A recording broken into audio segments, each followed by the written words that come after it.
gentlemen, such as we are. How's everyone doing today? Well, welcome to the Hong Kong Football Club PSA Open 2023. We're so happy to have you all here. It's our biggest ever tournament this year. We have a fantastic, mouth-watering semi-finals lined up for you all today. But before we do that, we have a very special performance from the Wong Chung Lion Dance team. So without further ado, everyone please put your hands together for the Wong Chung Lion Dance team.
Ladies and gentlemen, one more time for the Wong Chun Line Dance team. Thank you very much.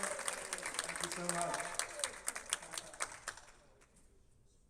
All right, and now we are finally ready to get underway with our first semi-final of the evening.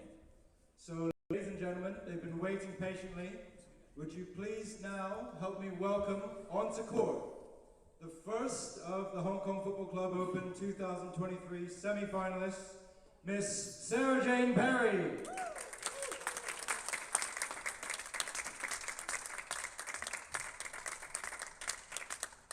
And her opponent, Sivasangari Subramaniam.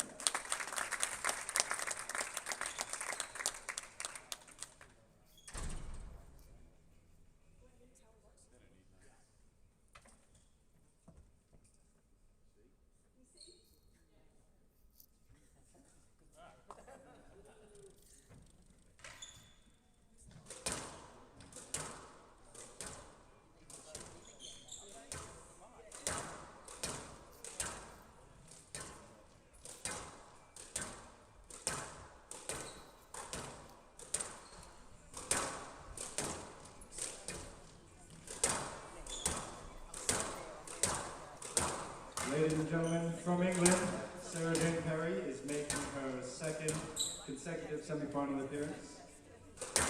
These two have met 4 times previously on the PSA World Tour, with Sarah Jane Perry winning all 4 encounters. They last met just last week in Singapore, where SJ won out 3-1 in a very close encounter. She is our number 2 seed and has reached a highest world ranking of number 5. Sivasangari. Well, welcome to the Hong Kong Football Club Open 2023. And we have semi-finals day here in Hong Kong. Sivasangari Subramaniam of Malaysia, the number 7 seed, up against Sarah Jane Perry of England, the number 2 seed.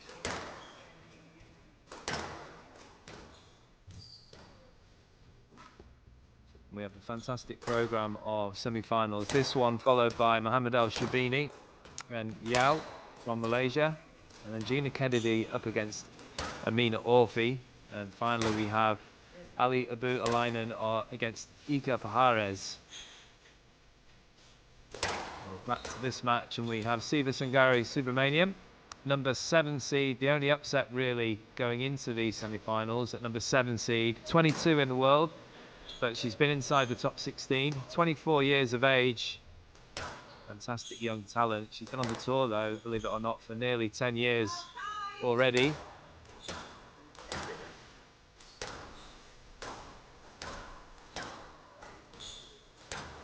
She's up against the familiar figure now on the forehand side, on the right hand side of the court, Sarah Jane Perry, the number 2 seed of England, currently 12 in the world, but she's of course been up as high as 5 winning events like the Black Ball a few years back, 33 years of age, and multiple British national winner, 6 foot in height, one of the tallest players on the women's side. And she's been on the tour for 16 years now, amassing 11 titles from 23, an illustrious career for Sarah Jane Perry.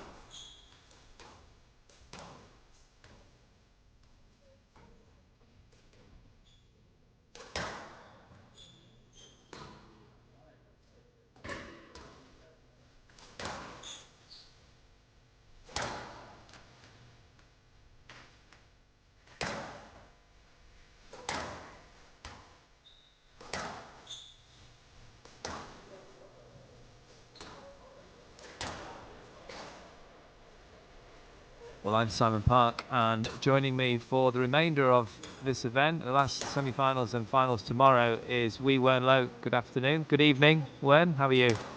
I'm good, thank you. I'm sure of my time zone, are you? Different time zones. I believe you're in Penang at the moment. Yes, I am in Malaysia and you're in the UK, I believe. Yeah, I've had my breakfast and I'm ready for a good morning of squash here. Yeah, I think we have 4 interesting matches coming up today, so. Yeah, absolutely. And just talking about those matches, it's all gone to plan so far, apart from the one upset so far, knocking up on the backhand side. Sivasangari, Subramaniam, your fellow countrywoman. She's Yes. she's had some good wins recently.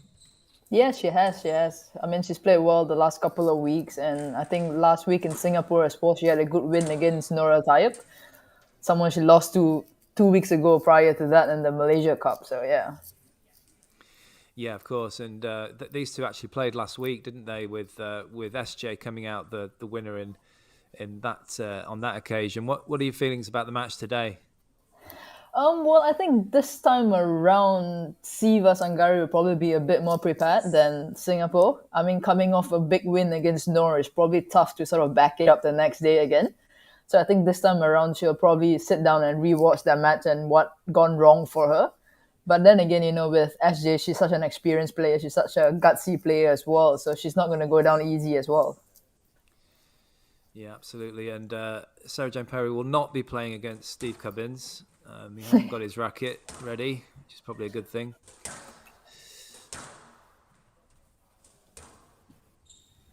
Yeah, I guess it's always tricky when you played someone like a week before as well. So coming back into this again, you don't know who's the one under more pressure to sort of deliver. Sure. Well, one thing's for sure, it's a mouth-watering match and prospect here between these two.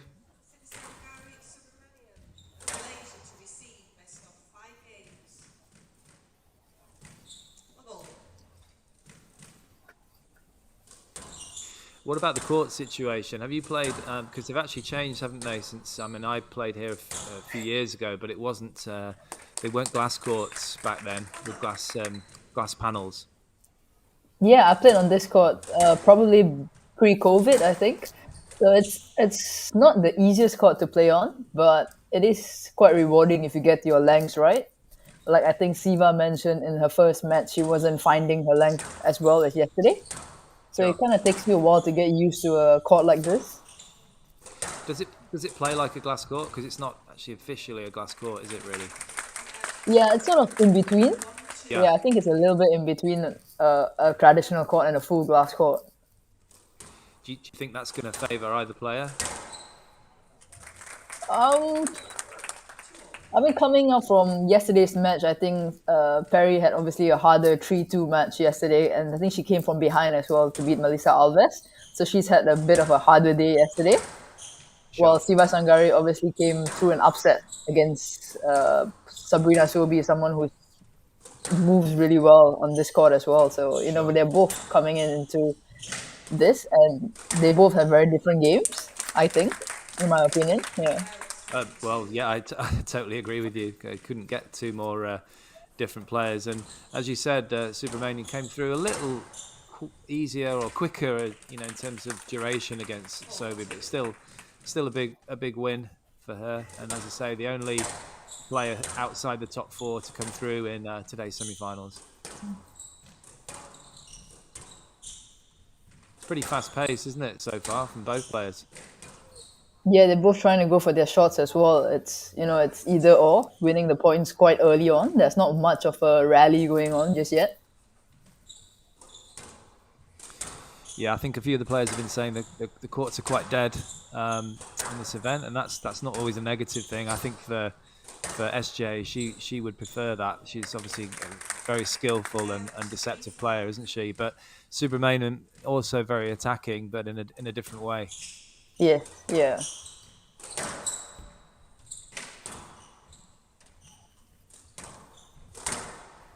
Yeah, I mean, I've played Sarah Jane Perry growing up in the juniors all the way up to PSA, and she's a tricky player to read.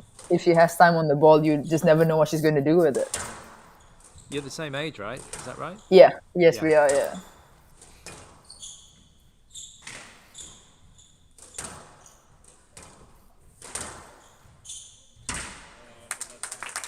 It's good width, good length there from Perry. It's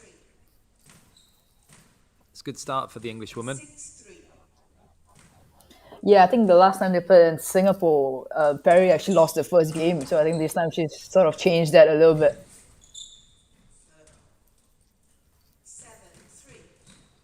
Yeah, sometimes in the past, SJ's been, by her own admission, a bit of a slow starter, but it's certainly not the case today.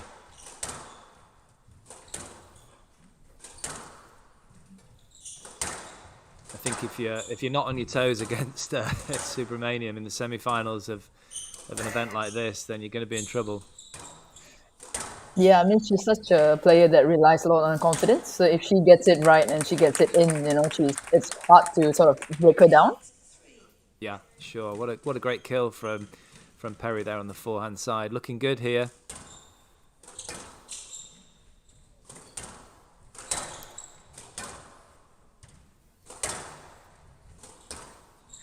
And in the head-to-heads, it is actually these two have actually played 4 times before. Perry not happy with that call. Let's just have a little look.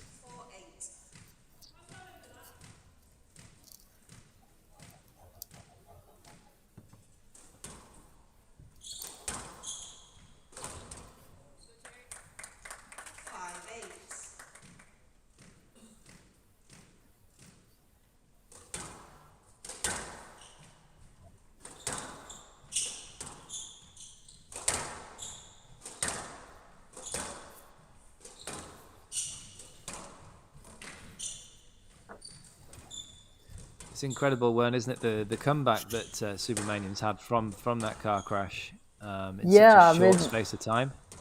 Yeah, I mean, I think it sort of just gives her, well, I wouldn't say a different perspective of life, but it's just sort of appreciating the game a little bit more.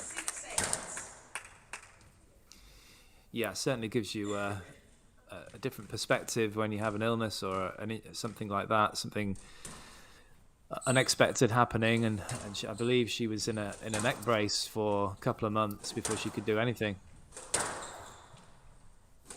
Yeah, I mean, of course, it's tough in that sense, but like I think I said it before, she's quite fortunate that she didn't break anything in her arms and legs, so at least her limbs needed for squash are pretty much intact.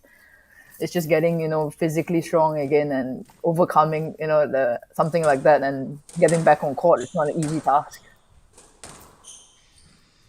Yeah, it's pretty incredible, and winning the gold, I believe, and the Asian Games, winning a couple of golds. It's an amazing comeback in 2023. Well, she has come back now from, what was it, 8-3? It was. Yeah, just getting into this match a little bit. Fantastic start from Perry. That's a lovely volley. That is a fantastic volley. It was there for the taking, and that was very positive from Subramaniam.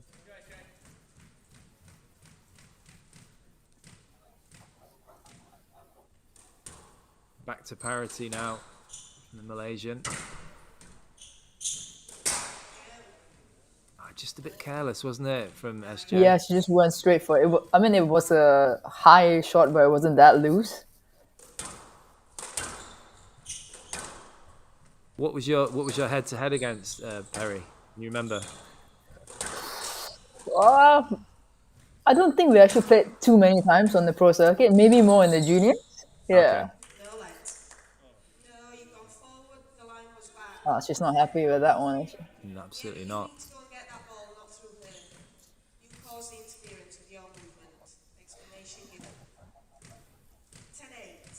And you certainly know it when Perry's not happy. She'll give her opinion. Oh, she's gone for the top spin off the returner serve. It's not worked out for her. Into the top of the tin, and Subramaniam somehow has managed to secure that first game, 11-8. All the way from 8-3 down as well. Yeah, it's an impressive comeback, and Perry will be very annoyed with herself.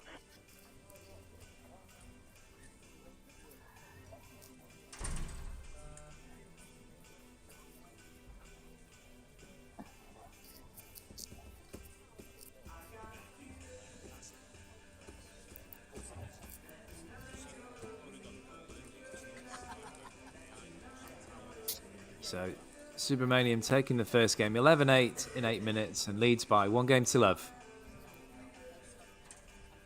Yeah, I think Perry actually started off much better in the first game. She had quite a significant lead, and then somehow in the middle, Subramaniam just came back and won a couple of points in a row. I believe from 8-3 down as well. Resume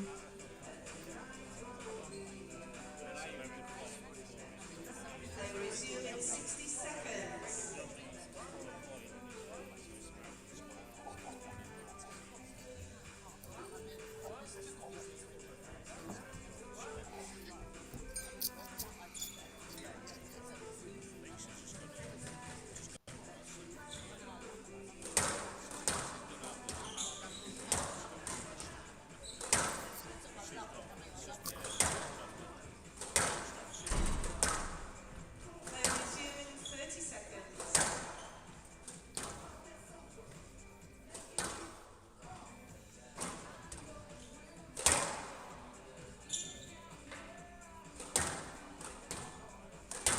Resume in 30 seconds.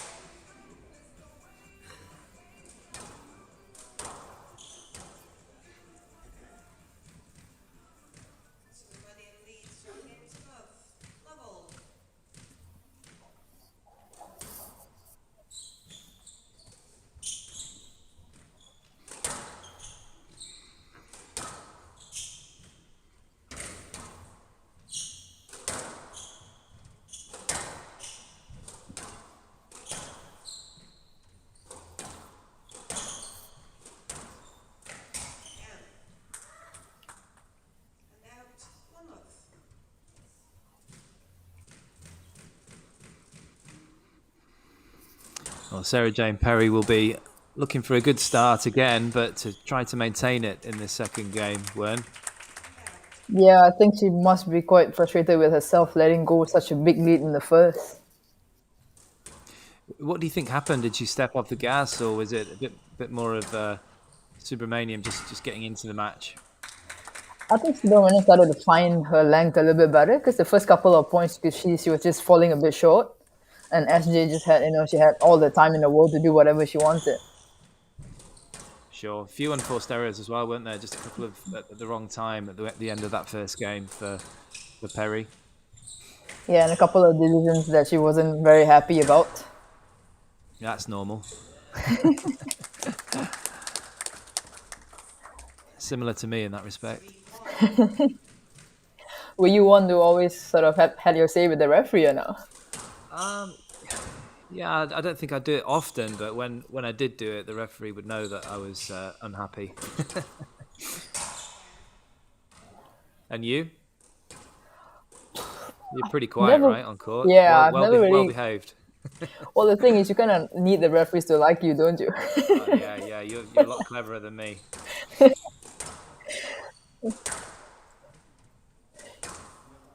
Well, Subramaniam looking for a first win against Sarah Jane Perry today. They played 4 times before, including last week. And always the English woman coming out on top.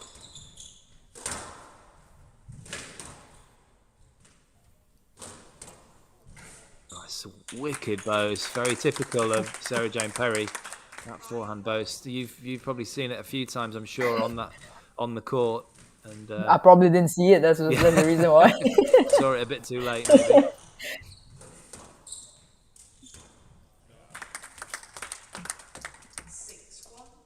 Looking a bit more positive again here, Sarah Jane Perry.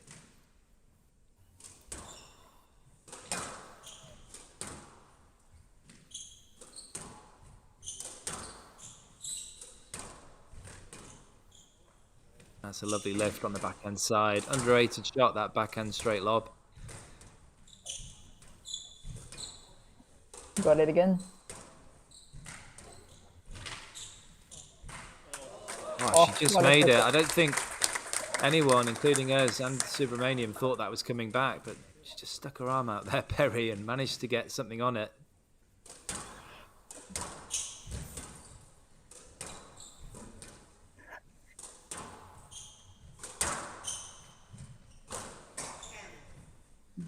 Just a little bit careless, wasn't it? It looks like she might actually just give up this game a little bit, actually. Yeah, I mean, it was sort of starting to appear that way. Sort of 6-1, 6-7-1. She's well down now in this second.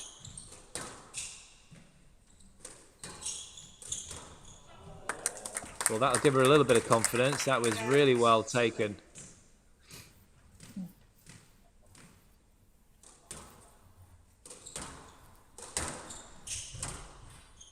Another good length.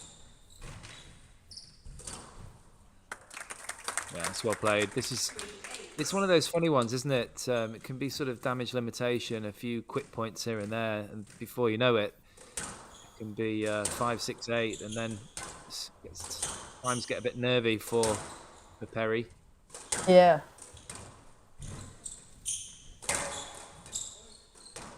It's correct guess by Perry. She certainly reads the game well, doesn't she? As well as the amount of flair that she has. She really sees things on the squash court tremendously well, Perry. 4-8. Well, looks like a comeback again from Subramaniam in this game. 5-8. And as I was saying, it's just dangerous. You've got so many points to play with, and the temptation is there for Perry to go for a winner off the serve.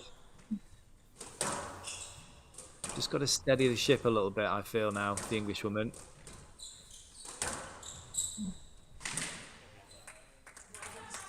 Well, yes, the line's behind, not into her. You need to go to the ball and not into your opponent. 6-8. Well, it's the inimitable voice of Andrea Santamaria here, refereeing.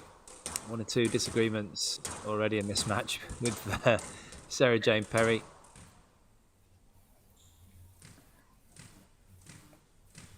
Perry will know Santamaria, though. She'll be steadfast in her opinion and refereeing.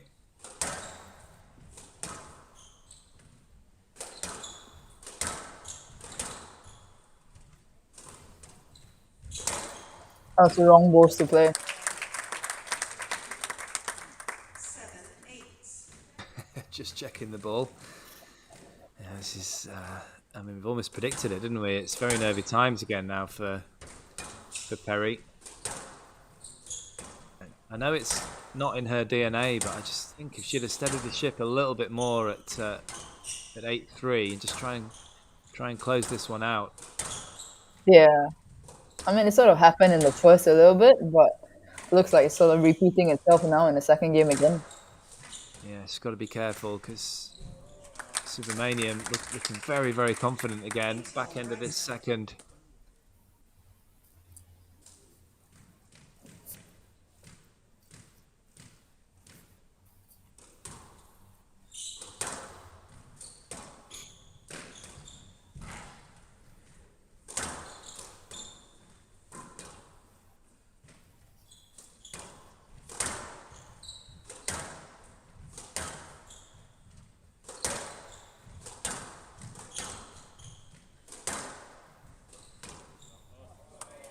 Oh, wow. Everything is turning to gold from the racket of Subramaniam at the moment. Not missing a thing.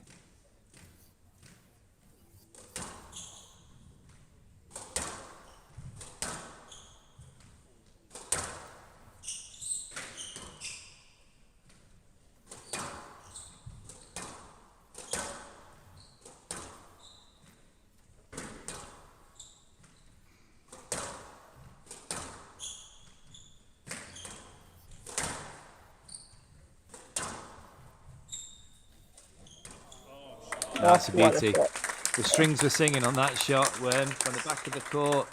It was an SJ classic backhand drop shot, nice and straight and low.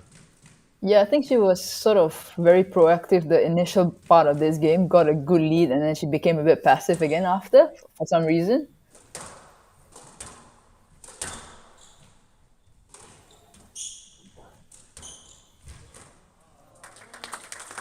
Yeah, that shot certainly wasn't passive from Subramaniam.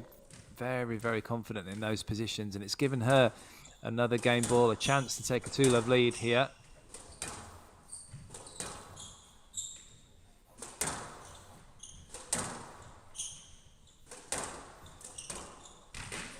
Oh, that's fantastic. Straight in there, killer instinct. Subramaniam. A wry smile from Sarah Jane Perry. She had opportunities in that second and also the first, and she's finding herself 2-love down. Just see Georgina Kennedy going off to have a word with her colleague there, but it's Sivasangari, Subramaniam 11-8, 11-9. She leads by 2 games to love. Yeah, it's actually been two quite fairly quick games considering. I mean, there was not too many rallies in there. Both games, Perry was in the lead quite significantly, and Sivasangari Subramaniam just came back winning, just edging towards the end on both games actually.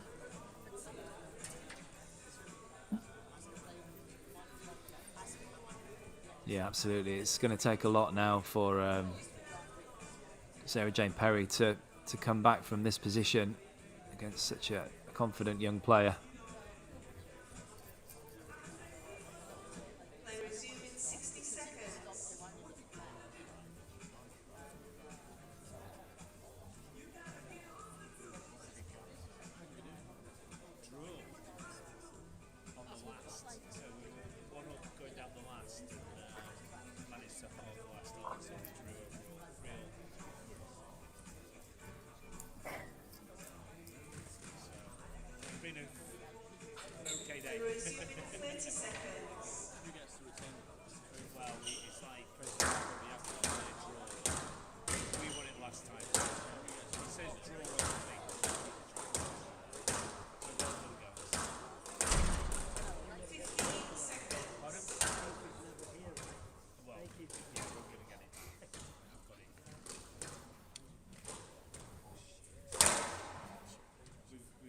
Subramaniam leads 2 games to love.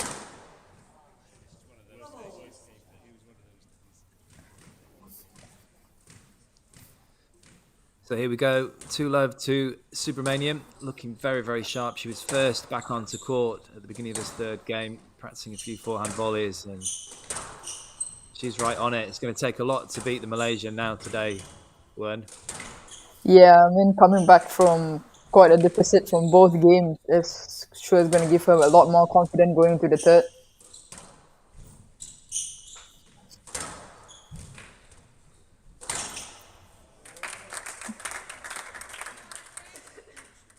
One love.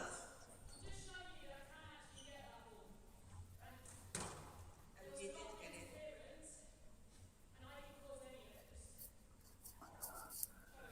Not sure what Perry is on about in that. Glad you said it. Something about some sort of interference, but I'm not sure where that was. Do you think the match is affecting her from yesterday, SJ? It has to. I mean, to a certain extent. I mean, at 33 years old, you will feel something from the match the day before. Like it or not, we can't really recover as well as when you were younger. So Sure. it's something that we can't avoid.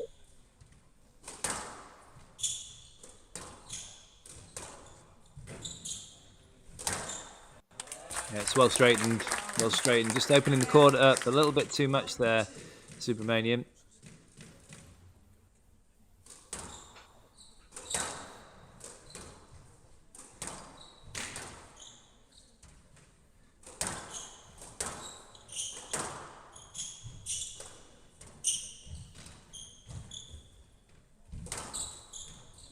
That's great reactions. Brilliant reactions there from Perry. It's the wrong shot though. Yeah, I mean, she tried to hold and play a flick, She but did. Perry was just there. It didn't work out this time anyway.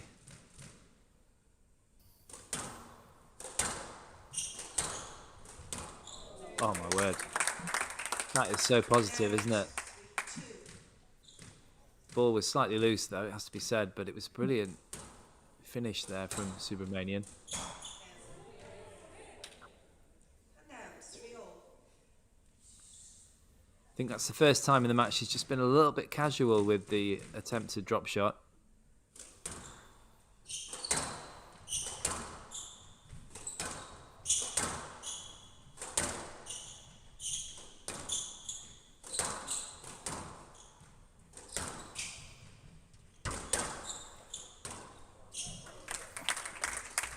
Yeah, every Well, she opportunity got she it this time. gets. Yeah. It's just slightly loose, wasn't it? Slightly short, and finished brilliantly by the Malaysian.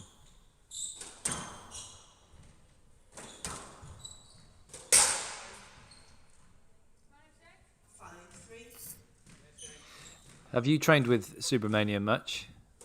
Not really, no, because she's obviously in the US more, in Cornell. Yeah, sure. Yeah, so we've played a couple of times in the Nationals and one of the Malaysian Opens, I believe. And? I think our head-to-heads is probably 1-1, maybe. Okay. Yeah. I'll check on that. I'll check. Yeah. About 6-4. Because I remember losing in 5 in the Nationals to her 1 year Yeah. after I came back from my third knee surgery. But Yeah. 2 weeks after, I think I beat her in the Malaysian Open semi-finals. Okay. Yeah.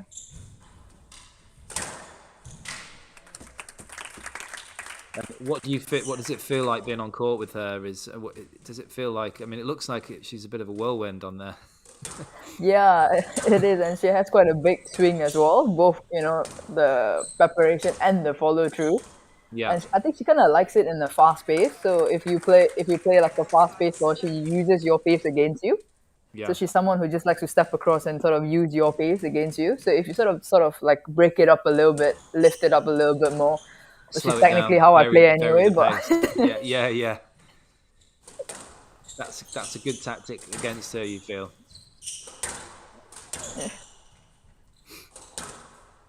yeah, because I think a lot of girls nowadays they're playing at obviously a much higher pace, so everything is coming off a lot quicker.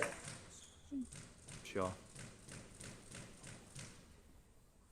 Well, this is a good bit of play from Perry, I was going to say, but that was a slightly poor serve straight onto the strings of Subramaniam. She dealt with it accordingly.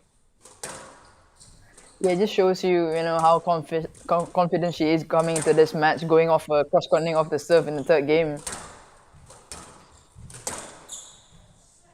Yes, left. 8-6. Interference. Miss Perry, no comments, please. No. I don't need the comments, please. I don't need you to give me any comments or I'll use code of conduct. It's one thing asking for an explanation and it's another dissenting. That's it. Continue, please. This is not going to do very well, is it? No. She was just about to say, I'm not making a comment, but that's why she's frustrated.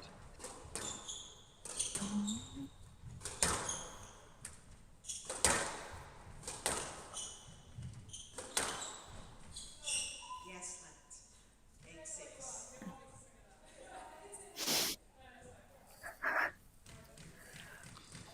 One or two comments between the players now. Subramaniam, though, on a mission here, 2-11, 8-6 up against a player that she's never beaten before on the PSA World Tour.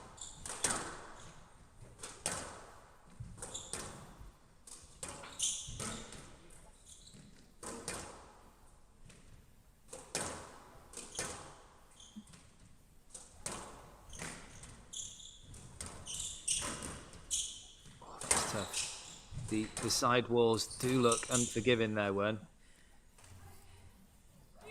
Yes, left. She's not. Okay, sure, she got it though. I wasn't sure where the decision was going. A bit delayed, wasn't it?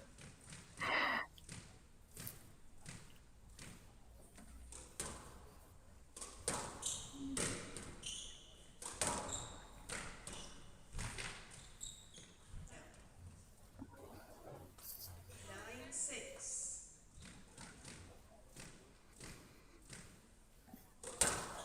Well, the heart rate must be going 10 to the dozen now for the Malaysian. Big opportunity here now. 2 points away from potentially a big final here in Hong Kong.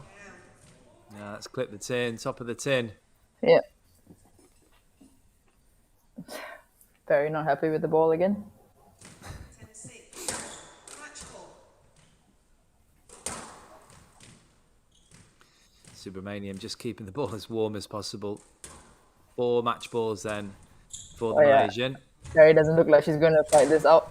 Yeah, she's going to tidy it up straight away. First time of asking. That's a brilliant performance from Sivasangari Subramaniam of Malaysia. Her first ever win against Sarah Jane Perry in this first Hong Kong Football Open semi-final 2023. Brilliant performance from her. Sarah Jane Perry certainly had her opportunities. Now you see the final scoreline: 11-8, 11-9, 11-6, 3-love in 29 minutes. Ladies and gentlemen, Malaysia what a comes match. through. Please, one more time. He's in the final for tomorrow. Sarah Jane Perry and Sivasangari Subramaniam. We'll be back soon with the next of the semi-finals, but first, don't go anywhere. We're going to have a few words with our finalists.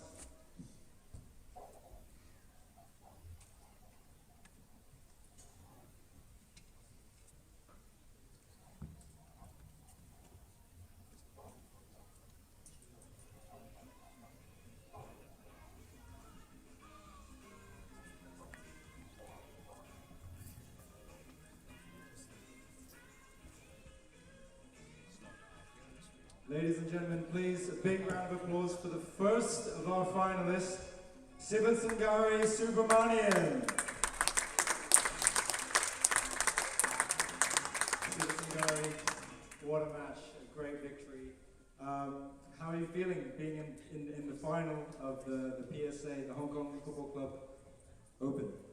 Yeah, I think I did well today to be winning this year. I lost to like last 4 times. I lost to her last week as well in Singapore, but I'm just happy to be in the finals. I remember I came here like 4 or 5 years ago and I lost the first round, so it's good to be back here in the finals tomorrow. It's great to see so much of you playing in this tournament now.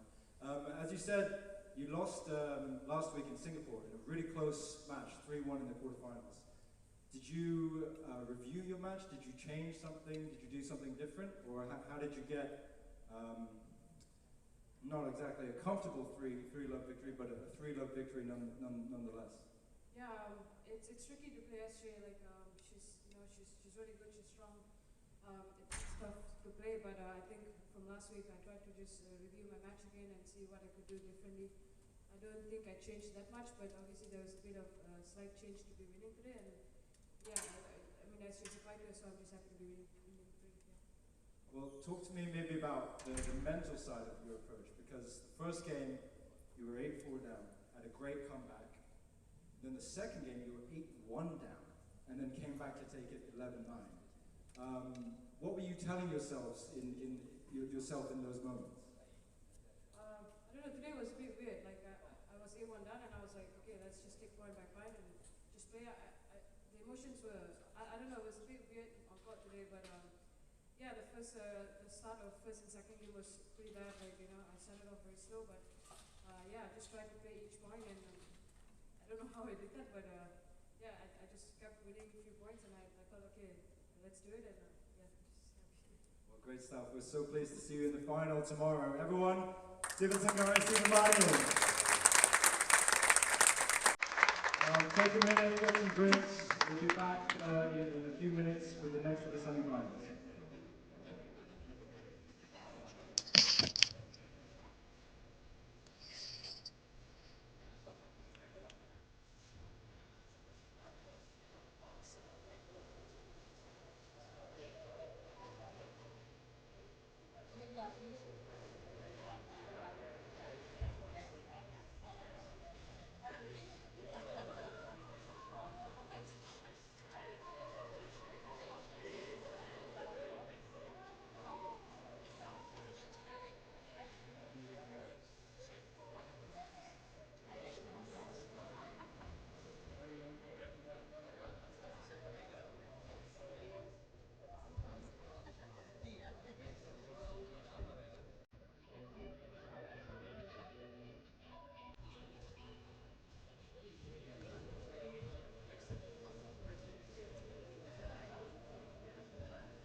gentlemen, if you could take the seats once more, please. Got another fantastic semi-final match coming up for you. In the second of our semi-finals today, we have our number 1 seed against our number 3 seed. Ladies and gentlemen, would you please put your hands together and welcome from Malaysia, Owen Yao.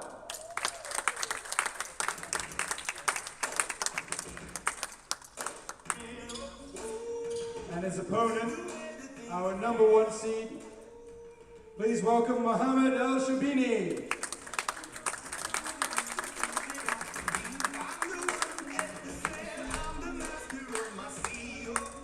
Those of you who watched last year will remember Owen Yao reached the quarterfinals. If he gets past Mohamed ElSherbini today, this would be his first ever bronze final. Owen Yao reached the semis in his home tournament in Malaysia last month. These two have never met on the PSA World Tour before. Owen Yao reached his highest world ranking of world number 17.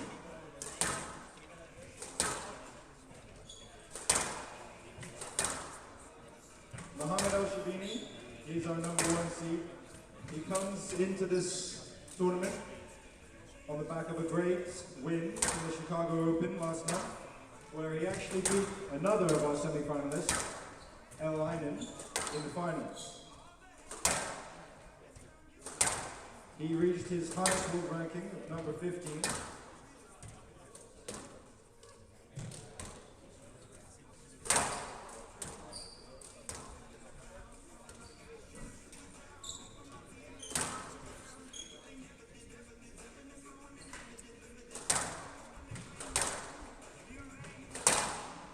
And the referee for this match is Andrea Santamaria.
Welcome back to the Hong Kong Football Club Open 2023. It's semi-finals day, and this is the first of the men's semi-finals. Mohamed ElSherbini, the number 1 seed, on your right-hand side, currently 16 in the world. But he's been up to 15, 31 years of age. It's amazing he's been on the tour for that long. Been on the tour for 13 years now, the Egyptian.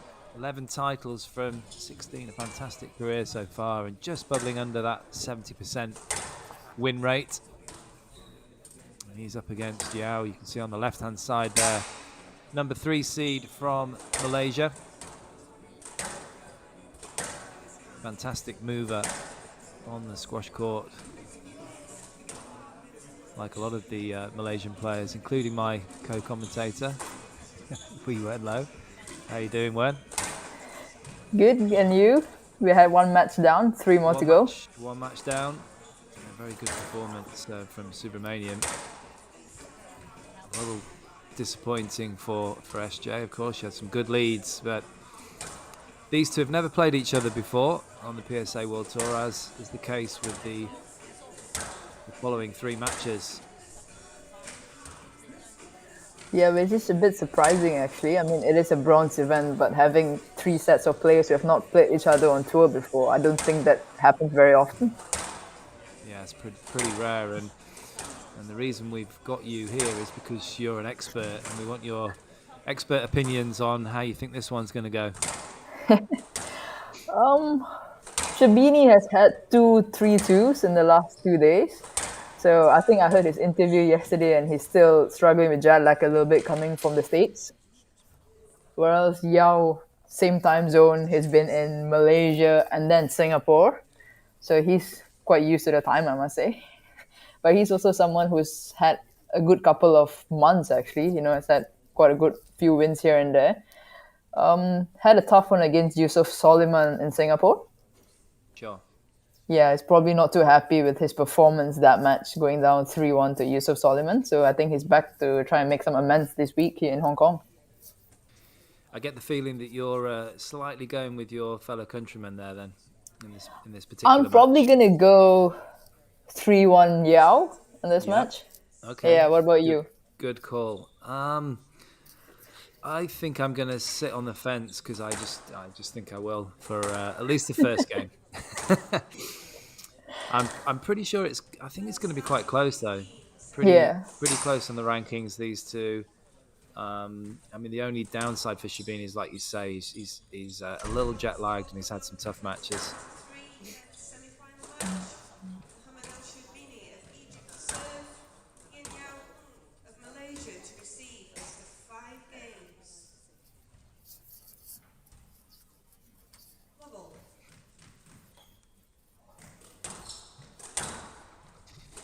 So here we go. First men's semi-final here at the Hong Kong Football Club Open.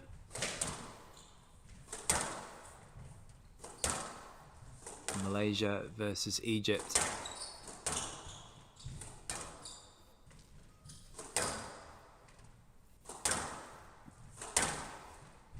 Both of these players extremely fit, of course, goes without saying, but they're both quite prepared to play long matches, aren't they, Wern?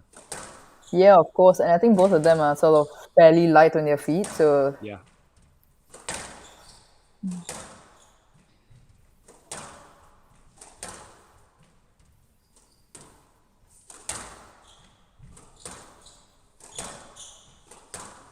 I think we're going to get a couple of long rallies.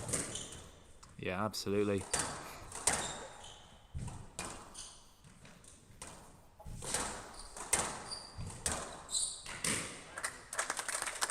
That's pretty quick fire. The first drop shot, I think, went in from Yao. But essentially it was that forehand kill that won the first point of this semi-final for Sherbini.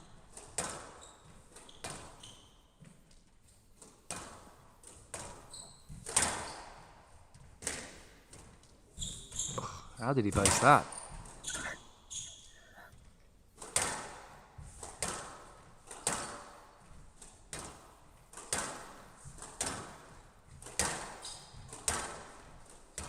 So it's a nice slow pace here, Wern.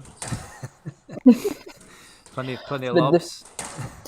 Bit different from the first match that we just saw. Yeah.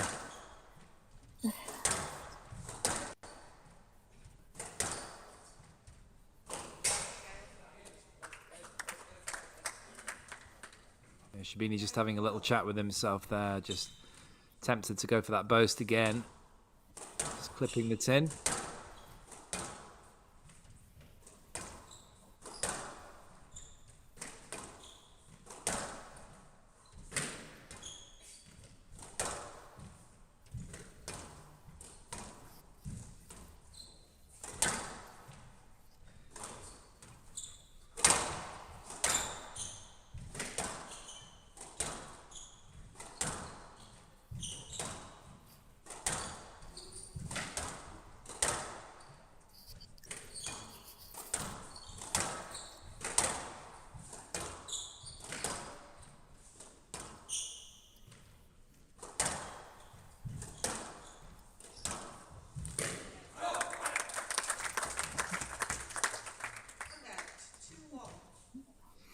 Both these players had pretty tough runs, though, didn't they, to these semi-finals today?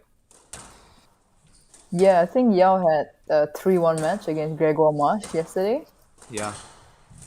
And of course, ElSherbini had 2 3-2s the last 2 days. Yeah, Henry Lung has been having some good wins, hasn't he? He's been pushing players above him in the rankings quite regularly, and that was Sherbini's quarterfinal. 54 minutes that was. Yeah, and of course, playing here in Hong Kong as well just gives them an extra boost, playing at home. Sure.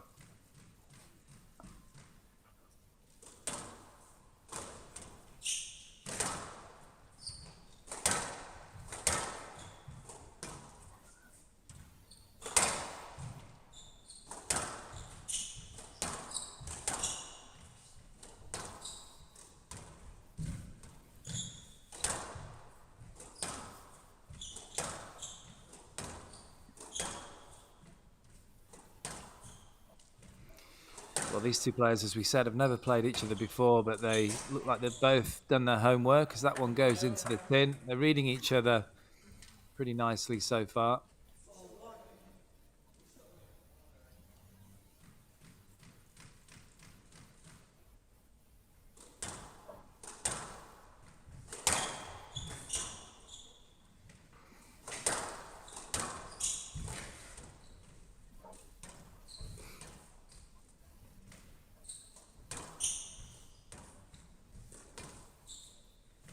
Nice lift there from Yao on that backhand side. It's the first time we've seen somebody try to slow it down a little bit in this first game.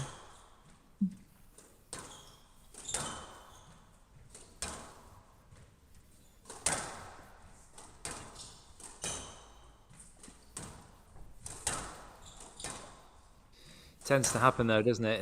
In big matches, the players come out a little bit excited. That was a lucky shot there. Yeah. And the pace is really high, and then both players tend to sort of steady down a little bit and get into the match.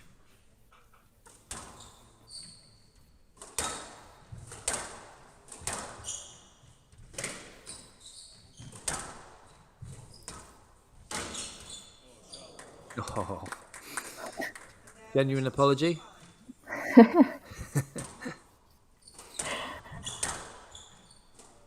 Well, at least it happens at 5-1, 5-2 is better than it happening at 9-all or something. So.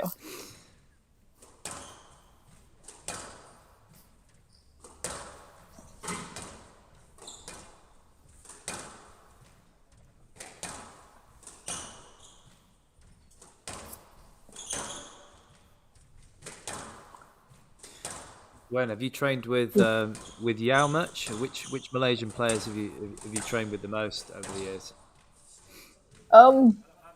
Not so much actually, because like I said, I'm based in Penang. I don't train at a national center, and like Yao has been in UK most of his Yeah. uni life as Show well. in Bristol, So yeah. he's not been in Malaysia much. Probably the older ones like Ivan. Ivan and I are the same age, so Yeah. we do hit a little bit more with each other. And then obviously like Nicole and Beng Yi when they were both on tour. Sure.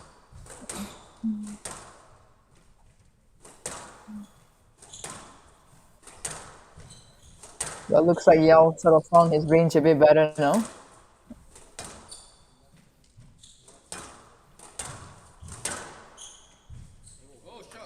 That's brilliant. Brilliant. It's onto that nice and early. Very sharp there. Yao. That forehand volley. Found the back nick on the left side.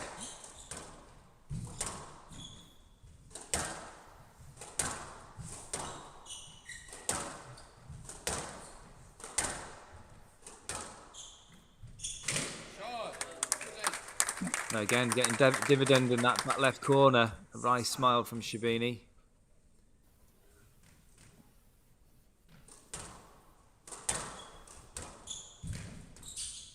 Saw that cross court.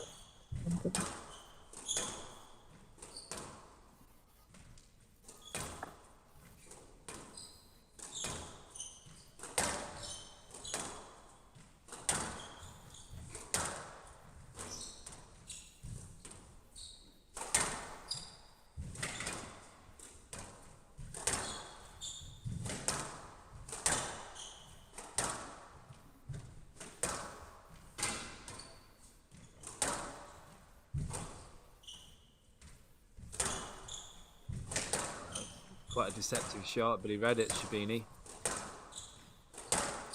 length's a little bit short, isn't it, Wen? You think? Yeah, they sort of have like patches. Initially they were, and then they both found their lengths, and now they've gotten back a little bit faster again. But it just, I mean, obviously that happens especially in the men's game because they're just hitting it so hard and low all the time and just trying to beat each other with that power. I just feel like there could just be a bit more searching and penetrating with the length. Yes, let. 6-5. Right.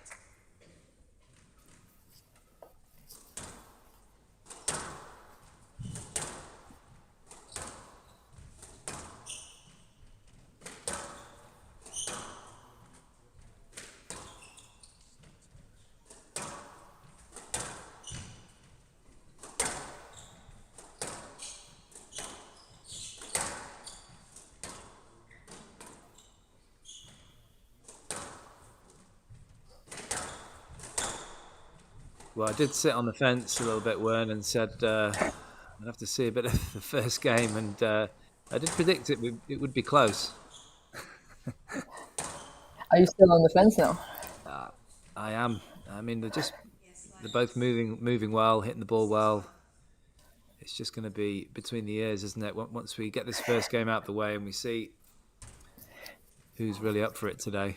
I think Yao is just sort of happy to go along with it for now. He's not seem like he's trying to do too much with the ball. Just going along with the flow a little bit. Sure. And that's what he does so well. I mean, he's a brilliant mover and he can be very attritional, but he can also put the ball away, leaping onto sort of slightly loose cross court sometimes. He can take you by surprise.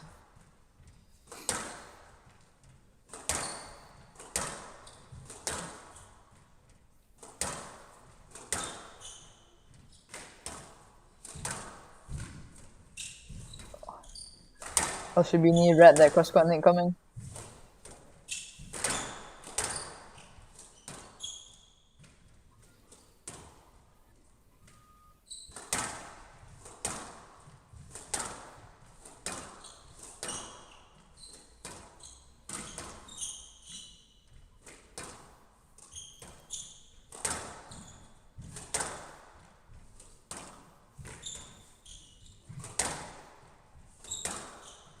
A few more searching shots, I feel, from both players here now. A little bit more accuracy. That's a brilliant shot, and that deserves a fist bump there from Yao. Wonderful drop shot, great accuracy on that forehand side.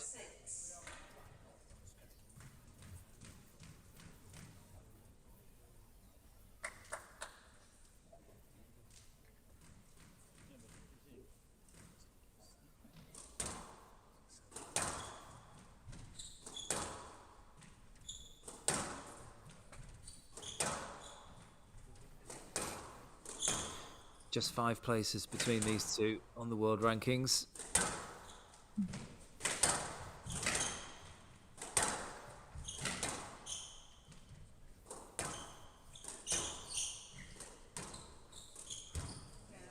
Just a little bit careless on that volley. And now, circle. I'm not sure how your Arabic is, Wern, but he was shouting something at himself there. He wasn't happy with himself, Sherbini.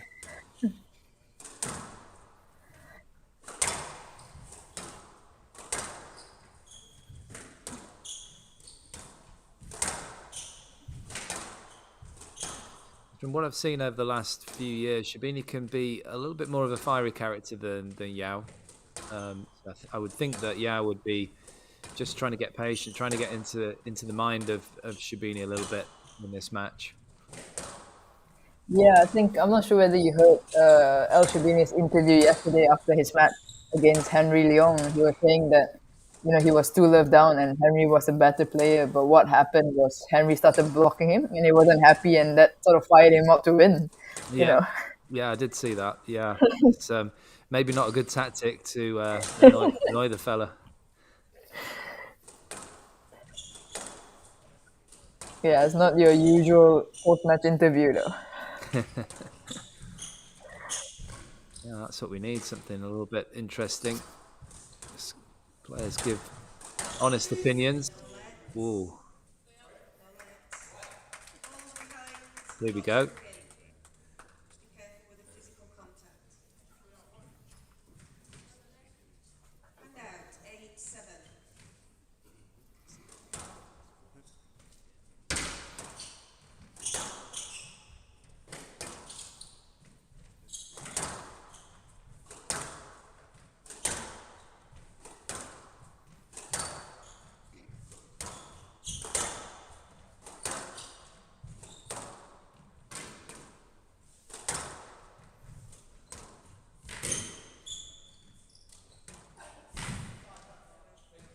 Oh, that's brilliant touch. He held Yao off as long as possible there, delayed that backhand drop shot and made the distance, even with somebody of Yao's brilliant movement abilities, couldn't retrieve that one.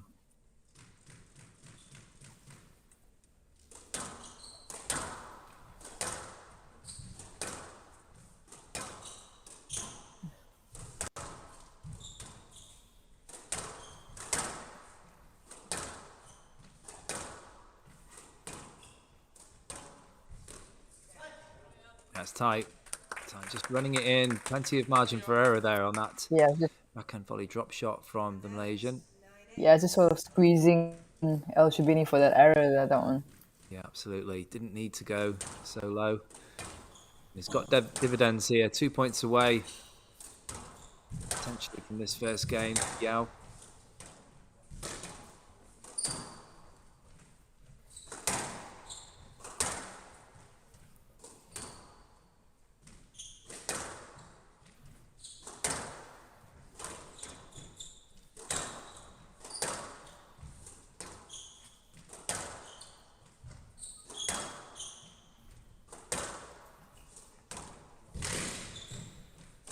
How did he reach that one? That was a brilliant drop shot. Oh.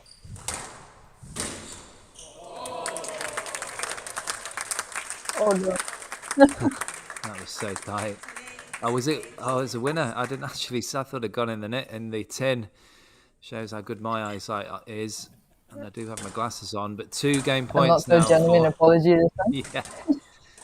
2 game points for Yao.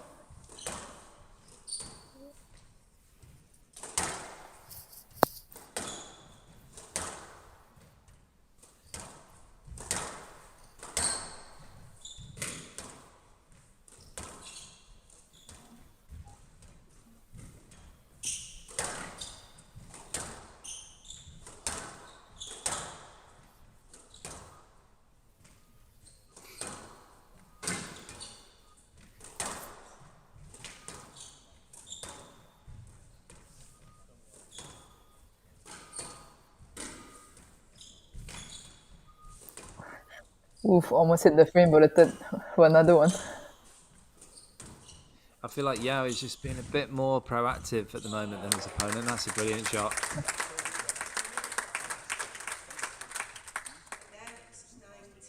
Good counter drop there from Sherbini, just keeping himself in touch in this first game, the first men's semi-final here in Hong Kong.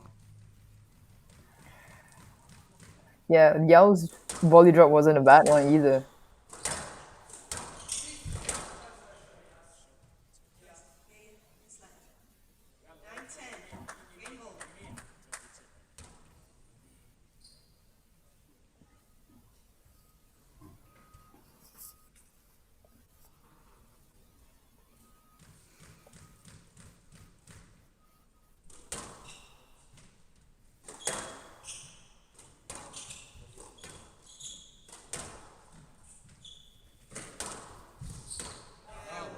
Oh. Almost down. 11-9 leads. Well, Andrea Santamaria's called it down. Yeah, was absolutely convinced immediately. Obviously, it's very difficult for us to tell. You can probably see a bit better than me, but Yao taking that first game, 11-9. Yeah, it was funny because ElSherbini was convinced the ball was in, but he didn't really argue and walked off court as well. So. Yeah, so I think he suspected it was down. 11-9. Yao taking the first game in 19 minutes, and he leads by 1 game to love.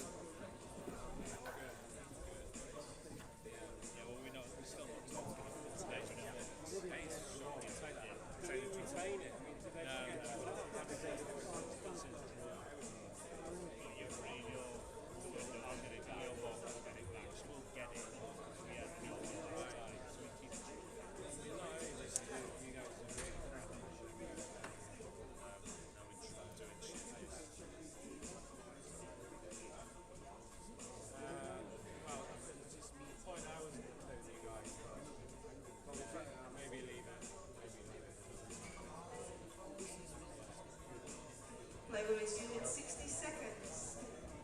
It was a good day, but at the end of it, I thought there was a few, I thought a few people like well to get the active one, so like Chris was 80 pounds. Then over Chris was like, oh yeah, such a good day. So well, that was like one yeah, you know what I mean? So it's Play will resume in 30 seconds.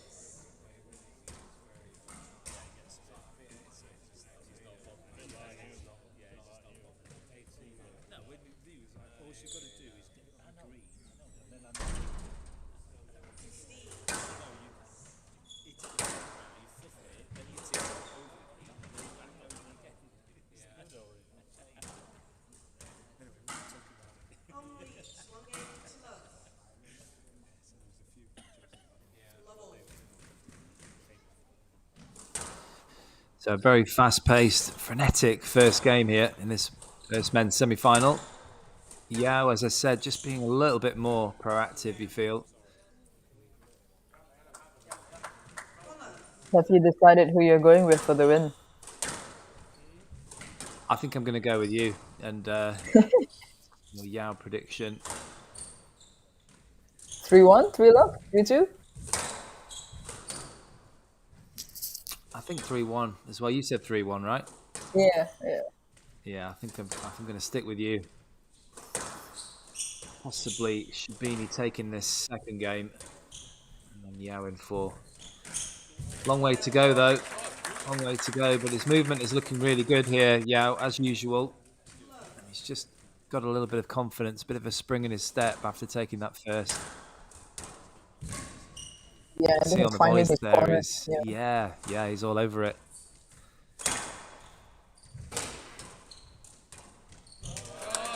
That's a beautiful finish, and it was set up by that slightly deceptive forehand drive. Sherbini did well to recover it, but a great finish from Yao.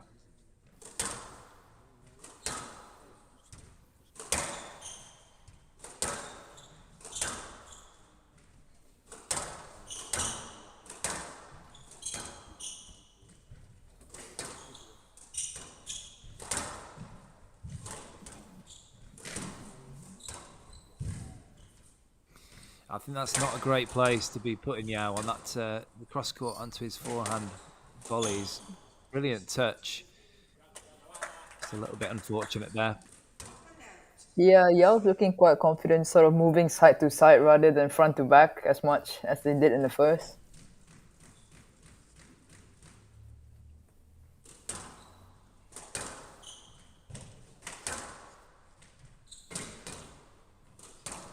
Yeah, the beginning of the first, I didn't feel that that Yao was particularly accurate. Neither player was particularly accurate. It was a high pace, but he definitely increased that side of things towards the end of the first. He's had a couple of unlucky ones into the nick and giving strokes away in this second game, but still looking good, Yao.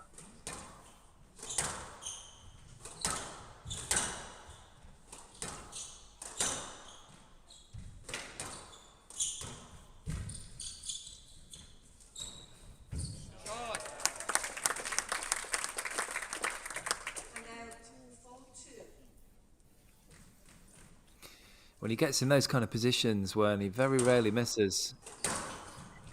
Yeah, and he has so many options as well with that. You never know what he's going to do with it. 5-2.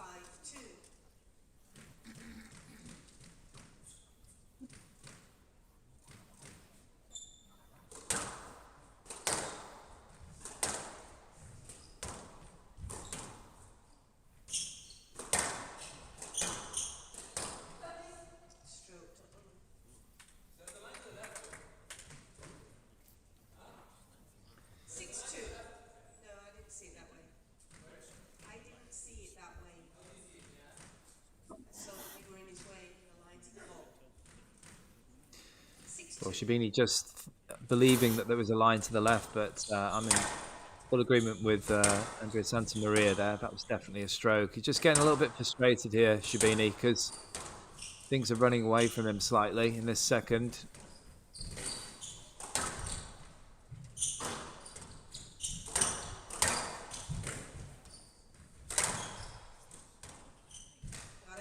It's brilliant stuff. He's just going a bit gung-ho, isn't he, Sherbini? Going for shots from all over the place. And when you're playing against a fantastic mover like Yao, it can be a little bit dangerous. He can counter you quite easily.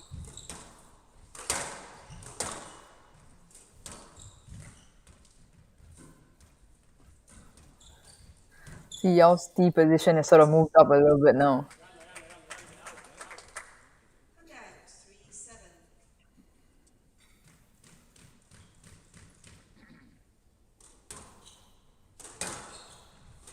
Well, at the moment, when our 3-1 predictions, even they're looking a little bit dodgy.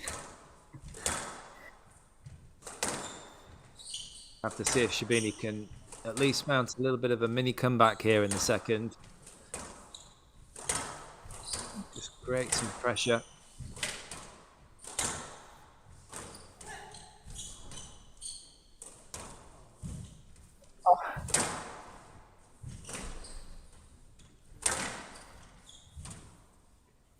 Yao's doing quite well. Went to Sally. Mr. ElSherbini, please don't shout out when I've given a decision. You can ask for an explanation. The decision is a no lens. Because the ball had gone. Mr. ElSherbini, conduct warning for descent. Continue, please.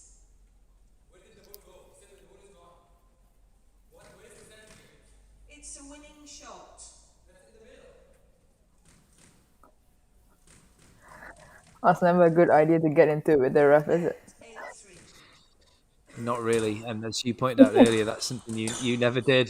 That you're a lot more angelic than me. Ball was moving very fast, wasn't it? It was a loose shot, but very fast, and he's just struggling a little bit here. It's just a bit of frustration from Sherbini.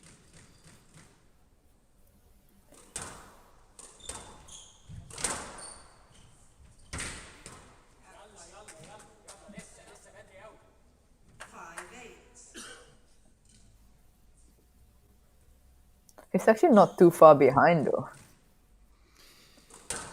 Yeah, certainly if you could just, at this point, just keep in touch.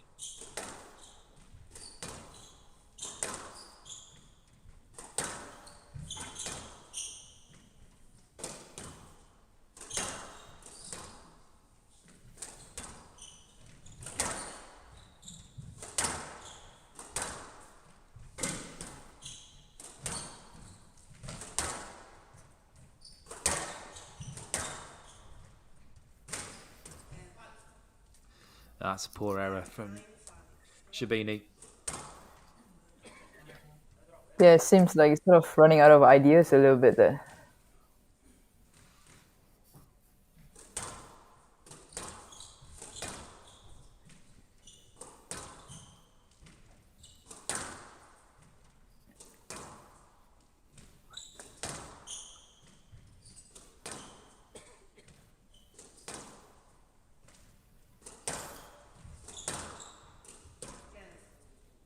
Yeah, that's just frustration. That's a casual shot, maybe a bit of tiredness. We mentioned the jet lag, but he's had some tough matches, and it's given 5 game balls now for Yao. Looking for a 2-love lead here in Hong Kong.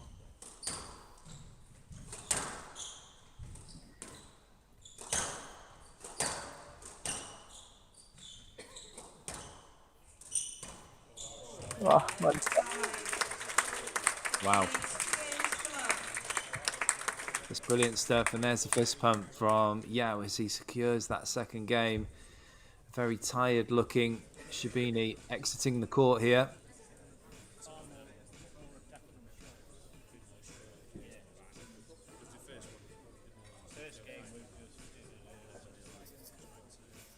So everything working here for the number 3 seed from Malaysia. Yao taking the second game 11-5, and he leads by 2 games to love. Yeah, it's a bit of a contrast in the first game compared to, the first game was 19 minutes long, 11-9, while the second was just 9. Yao looking a lot more confident, finding his corners a lot better, and ElSherbini just looked like he's sort of running out of ideas a little bit in this match.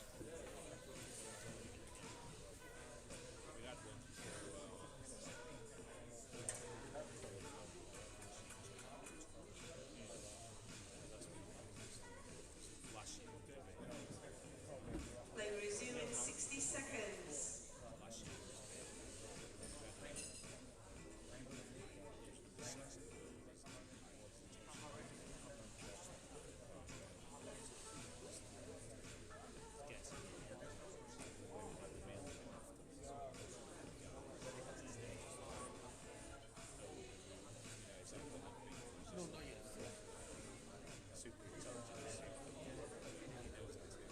Play will resume in 30 seconds.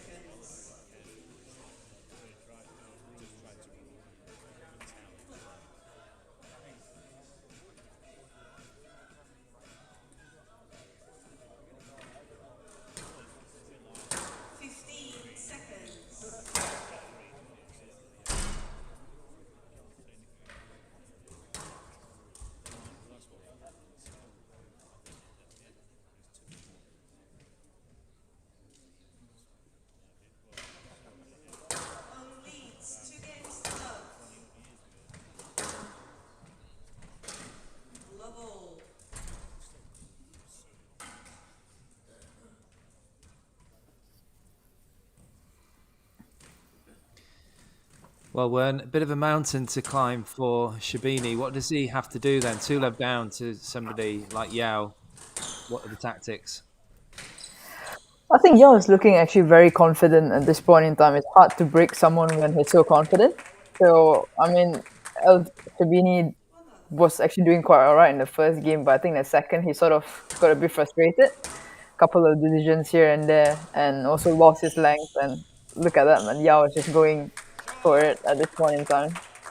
He certainly is, and this is what I was saying. He can play different styles of game. Yao, he's such a good mover, and he's happy to be Mr. Patient, but he can also fire it in when he gets confident, which is what's happening today. And everything's working for him, even a back wall nick. So frustrating if you're on the receiving end, but beautiful if you're the one playing it.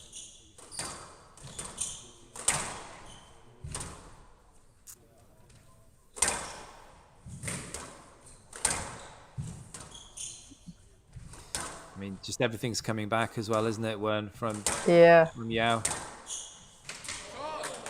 Another nick there. Another.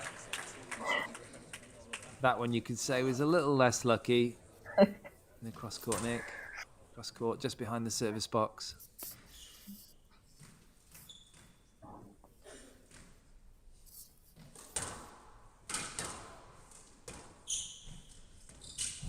Oh. It's a beautiful touch. We know he's got the capability of those kind of skills, but we haven't seen much of it today in this semi-final from Sherbini. Yeah, but I think Yao is doing well in that sense where he's not giving Sherbini that option to do all this stuff. Sure. It's 2 in a row, though. Yeah, we'll see what Sherbini can offer here.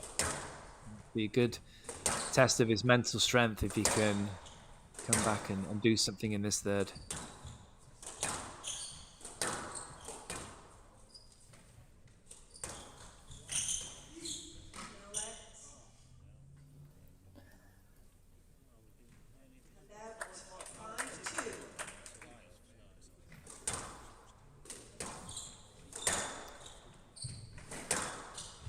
I think we both got this wrong, though.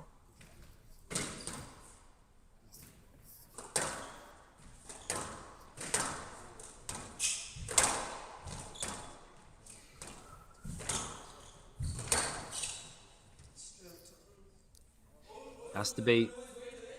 Conduct stroke to Sherbini for descent. You've just had another one. I can give another one as well. 7-2. Continue, please. It's from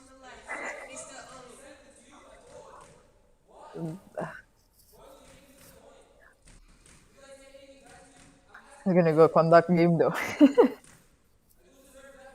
left, please, Mr. Mr. Sherbini. Enough. 7-2. Well, what do you think about that one? A bit of drama here. Yep, lesson learned. Yeah, well, what do you think? 3-7.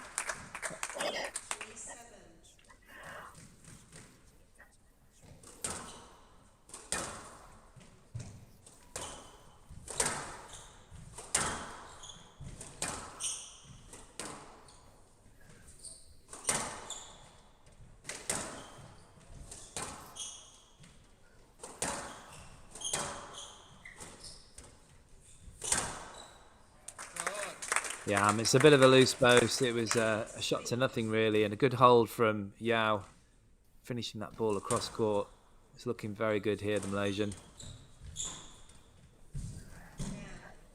Everything is sort of going his way, including the decision. So it's going to take a lot to turn this around though from ElSherbini.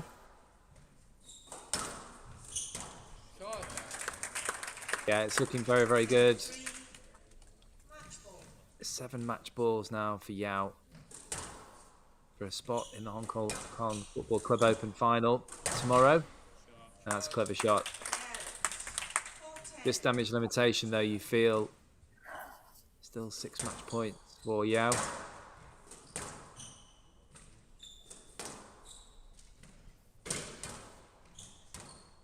And there it is. That's a nice finish. 3 games to go. 11-9,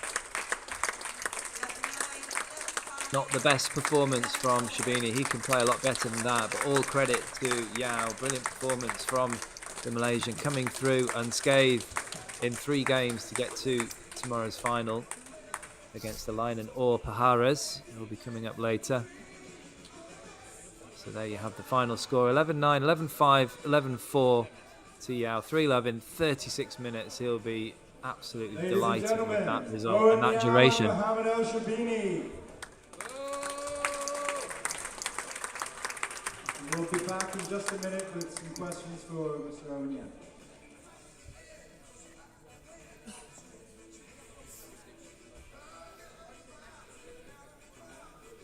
A pretty straightforward win for Yao today against the top seed, Mohamed ElSherbini, 3-love. Started off quite close in the first game, but I think Yao just sort of found his length, found his angles a lot better, and got a lot more confident in the second and third. I'm sure he's happy to get away with this 3-love and to come back tomorrow in the finals.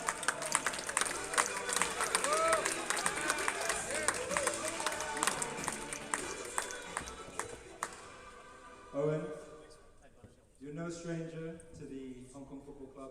You reached the quarterfinals last year. This year, one better to the semis, and now all the way to the finals. Are you going to go all the way? Yeah, I mean, as a professional, yeah, I back myself. I mean, I've been playing well the whole week. I don't see why not winning the title. I think I'm in a good place, good form, good crowd, love the place. I mean, yeah, I think I've set myself for a good final.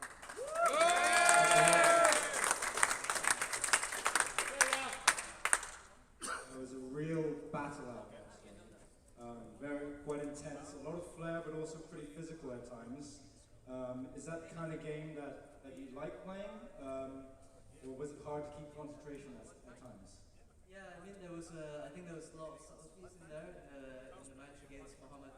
I mean, Sherbini is such a good player that, of course, I wouldn't move him around because I know he's had 2 tough matches, but at the same time, if you let him lose one in, he's shown that he can finish a rally off. So there was a lot of discipline in there to keep the rallies going long. I mean, at some stage I just want to finish some rallies quick, go for a few more shots, but I knew I can't do that and I needed to keep the rallies longer.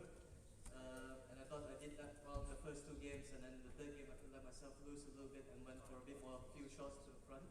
But yeah, overall I thought I had a good game plan and I executed it. Well, you seem to be in really top shape right now. You're hitting beautifully, you're moving so well. Mr. Steinman let me in on a little secret and said the secret to your success is a lot of cookies, apparently. Well, what can you tell us about that? A lot of cookies. A lot of cookies. Cookies.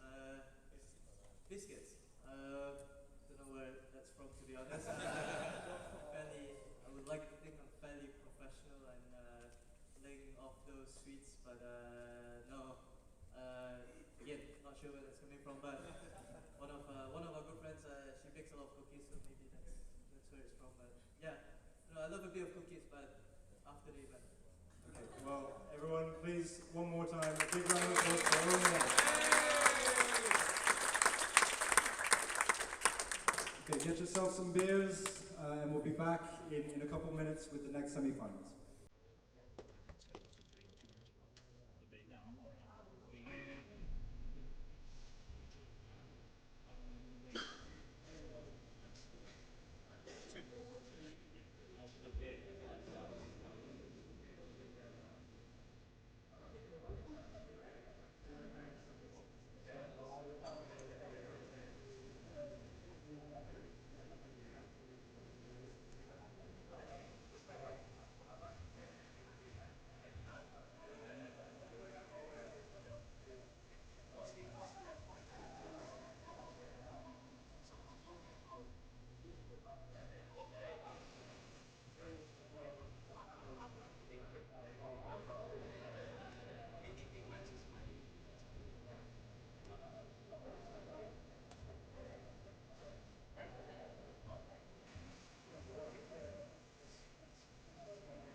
Gentlemen, if you could take your seats again, please.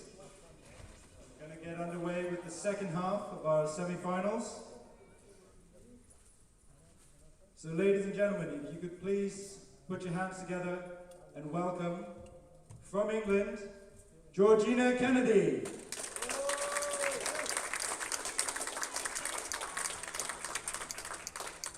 And her opponent, from Egypt, Amina Orfi.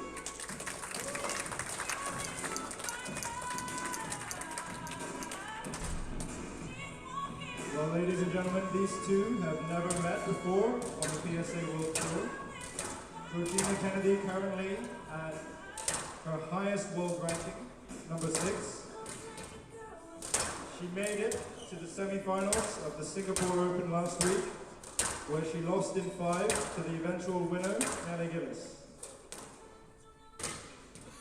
After some fact-checking, we believe this is Georgina Kennedy's first tournament in Hong Kong. Her opponent, also at her current highest world ranking, number 18. Ladies and gentlemen, she is 16 years old. This is her first full year on the PSA World Tour. This is also her first tournament in Hong Kong. She recently reached the quarterfinals in Malaysia. She is the youngest ever player to reach a platinum event quarterfinal, which she achieved at the US Open earlier this year. And she's currently looking for her first trophy on the PSA World Tour. So this may be her shot. The referee for this match is Kelvintra from Malaysia.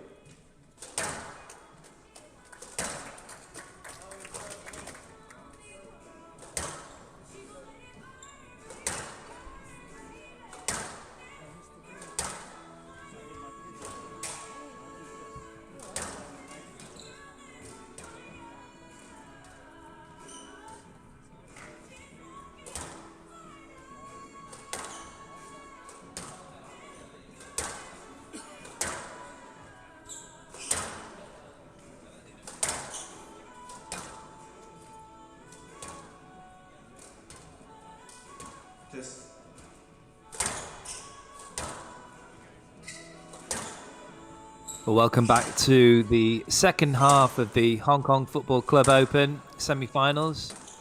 And the second women's semi-final, Georgina Kennedy, the number 1 seed of England, 6th in the world, which is her highest world ranking, 26 years of age, starting to be known as the Whirlwind in the PSA World Tour.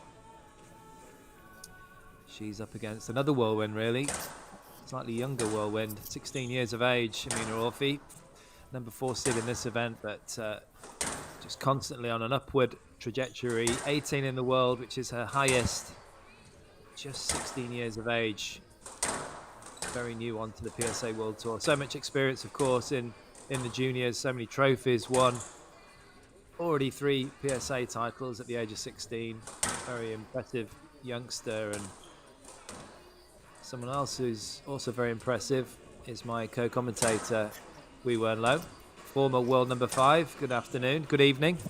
Good evening. We've got an interesting matchup today. We do, yeah. Number 1 seed against number 4 seed, England v Egypt, which is a matchup we've seen many, many times on the squash court over the last 20 years or so. What are your thoughts on this one, Wen? I think on the head-to-heads, they've not played each other before on tour, and they're both sort of fairly young on tour to a certain extent. I mean, obviously, Amina is only 16 years of age, but Georgina as well. I mean, she's been in college, graduated, and just sort of been on tour full-time, maybe a couple of years. So they're both fairly new on tour. I reckon that Georgina has enough experience to sort of subdue Amina Orfi. It would be a tight game and a half at least, the first, and then but I think Georgina has enough weaponry to sort of subdue Amina Orfi in this match. Well, we both got the winner right in the last match, but not quite the scoreline. What are you going with this one? Obviously Kennedy. Yeah, I think I'm gonna go 3-1 Kennedy again. 3-1 Kennedy.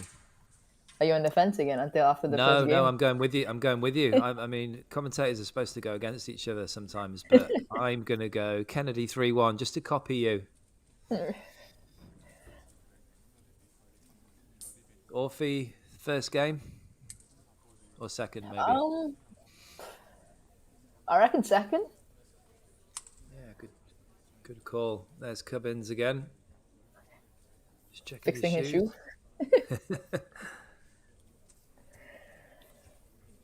The man is omnipresent in the squash world.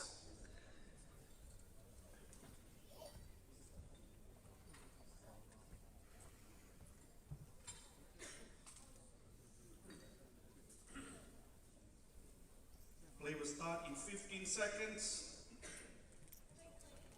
Yeah, they done. Yeah.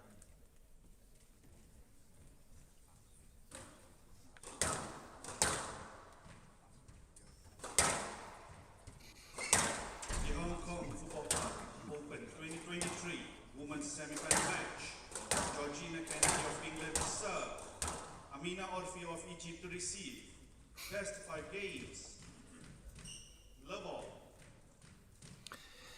So Georgina Kennedy, the number 1 seed from England, starts off proceedings in the second women's semi-final. The winner up against Subramaniam, of course, who got through against Sarah Jane Perry.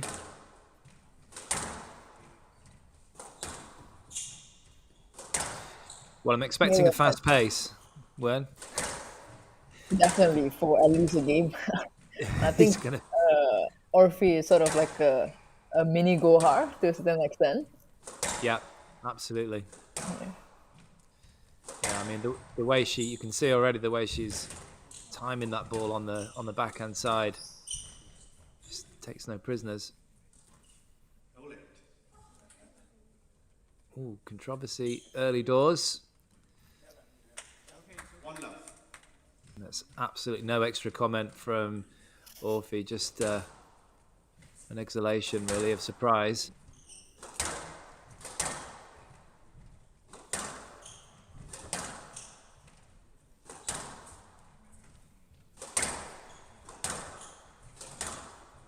She must have been watching the game before, seeing how ElSherbini got the conduct stroke. Hand out. 1 all.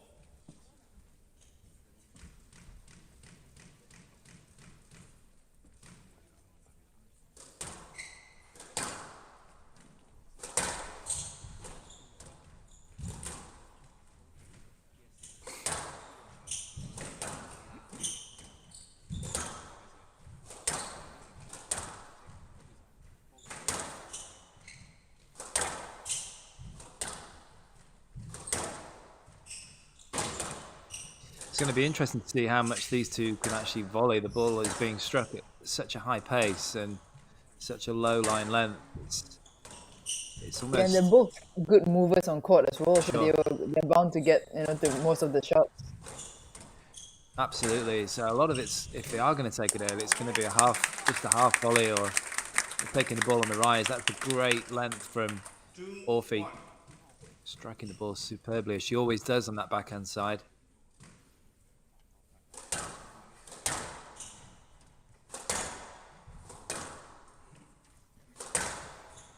Yes, lad. Oof. 2-1.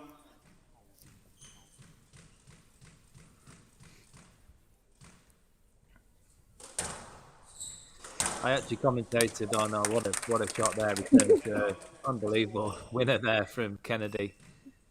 Yeah, I commentated on Orfi quite a lot in the British Junior Open days, and it was difficult for opponents to get points off her. I mean, she's just absolutely rattling through the draws, against older and bigger opponents. Hand out 3-2. Yeah, I mean, sometimes you kind of forget she's 16 years of age, I mean, she's hitting the ball this clean. It's incredible. I mean, she looks quite slight as well on there, but the timing is just impeccable.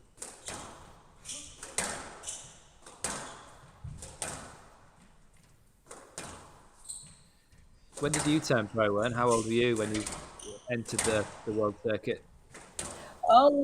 17 actually, after I finished my O levels, and then I was offered scholarships to the US. So I had to make a big decision because at that point in time we didn't have the best of both worlds. I could pick either or. I can't do both. So it's Sure. either I go full time professional or I go off and study. So I actually took the professional route and gave up education. Right. I think you made the right choice. Yes, the college system now is different where you have so many pros, doing both and getting really good support both as well. Whereas, 10, 15 years before, you don't have that. Of course, yeah. Certainly not in my day.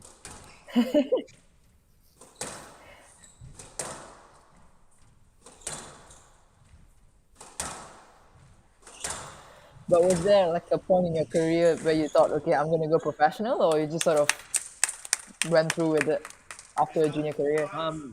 For me, I just wanted to. When I was 10 years old, I just wanted to leave school as soon as possible. I would have left at 10, but I left at 16. Just got my GCSEs and straight onto the tour as we did in those days. But at 16, I don't think I was hitting the ball as hard as this, or at any stage in my career.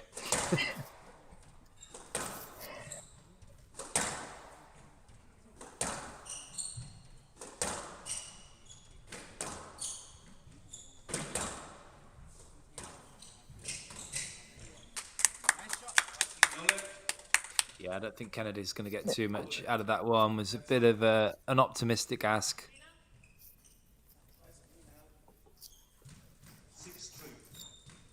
Good start for Orfi. No signs of nerves whatsoever, playing in a bronze semi-final at 16 years of age. Have you ever seen her nervous?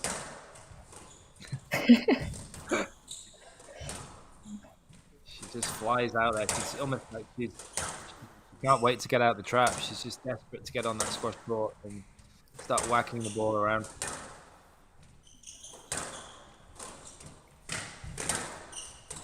The pace on their bows as well.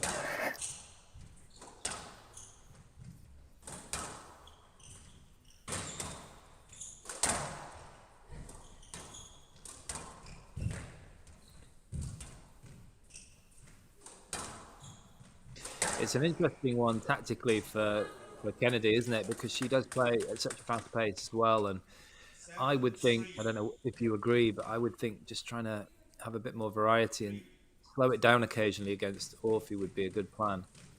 Yeah, and sort of breaking her movement a little bit because I think she's, like we said, she's a great mover. But if you just sort of just hold her a little bit more, rather than just running from corner to corner, which she is at the moment.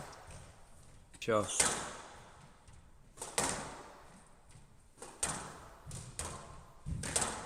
To get that width a little bit better as well, Kennedy.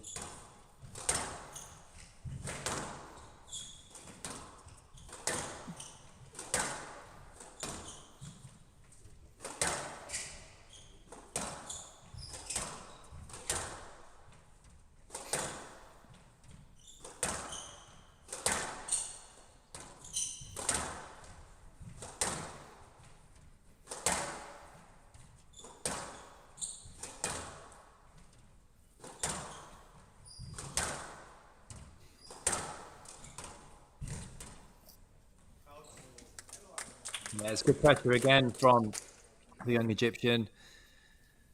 8-3.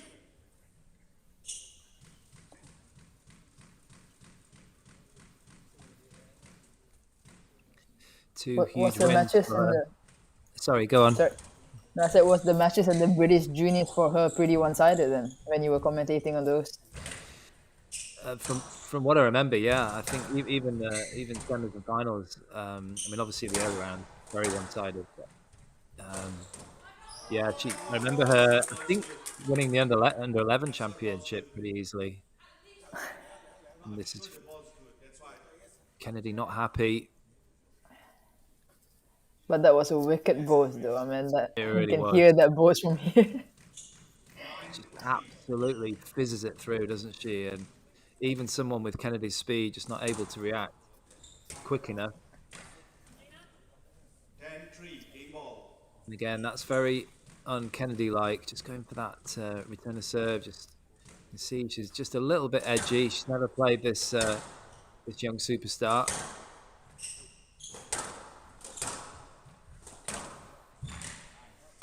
Yeah, it's a good shot from the English woman. Nice, solid backhand kill. 4-10, game ball.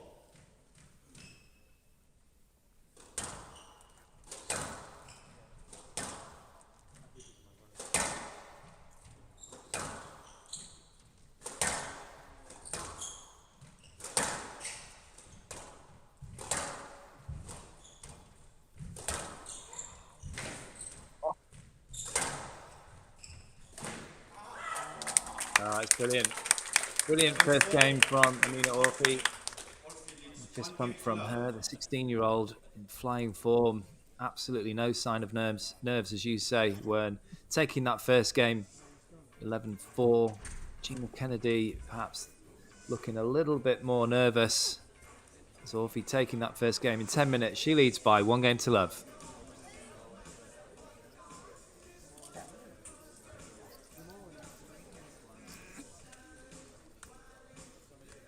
Yeah, Orfi came out firing in the first game. A couple of rallies, closer rallies in the beginning, but Orfi just found her length and she was hitting much better and a lot more aggressive than Kennedy towards the end of that game.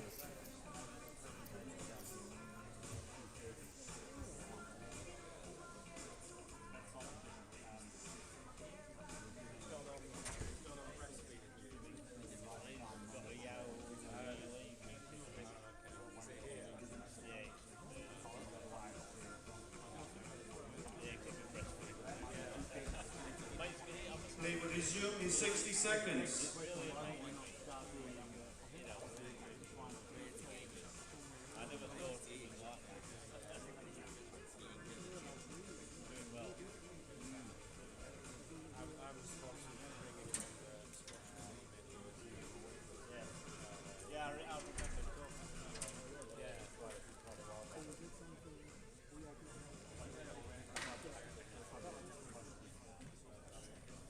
Play will resume in 30 seconds.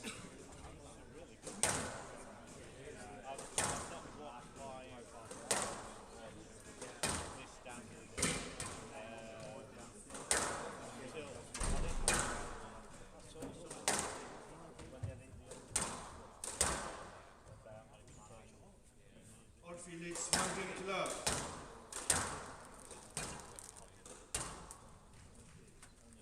Level.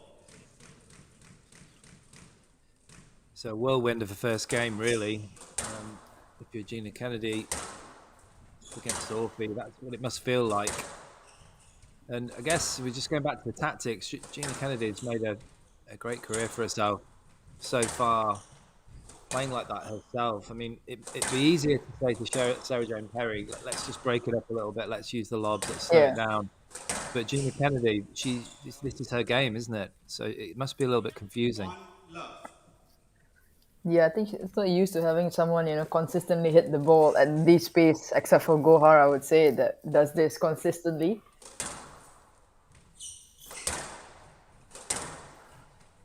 Yeah, and it's never going to change, is it? I mean, this is Orfi's, personality. She's stamping it into a game, and like you compared it a couple of times to Gohar. That's the way she wants to play, and it's very tough to break down.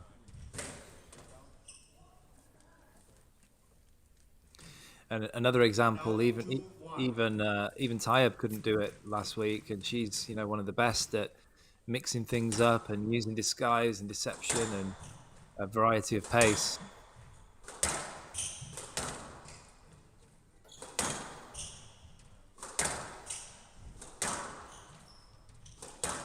Yeah, because I think when we watched Tayyab play Orfi in the Malaysia Cup, Tayyab had to do everything she could to break her rhythm, Orfi's rhythm, and with that also Orfi was not, her intensity of hitting wasn't dropping even in the third game. So she can do this all day long against the top girls. So Literally all day long.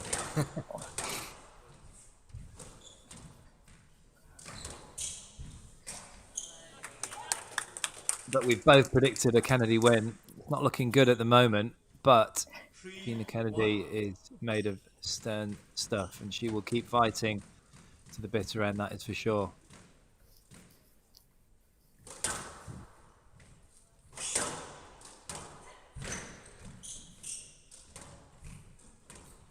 That's clever. Clever bit of improvisation there from Kennedy. It wasn't easy to get that off the wall, but great dexterity from the Englishwoman.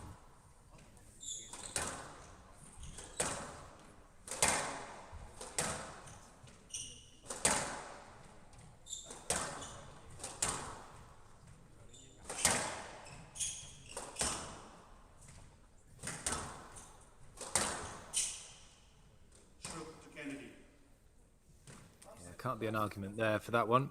A little bit loose, unusually for Orfi.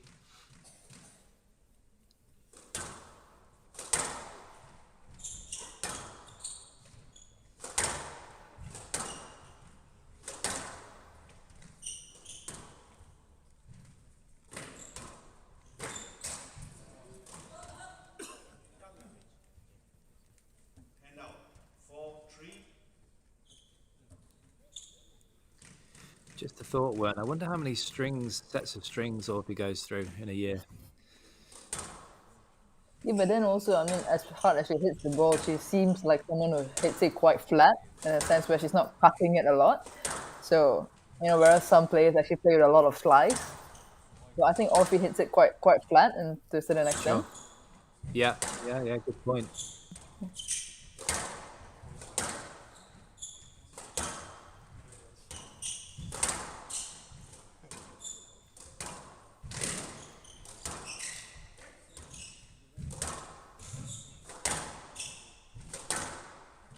This is frantic, frenetic stuff from both players. Just clipping the top of the tin there. And there's a yell from Kennedy, just trying to gear herself up in this semi-final here in Hong Kong.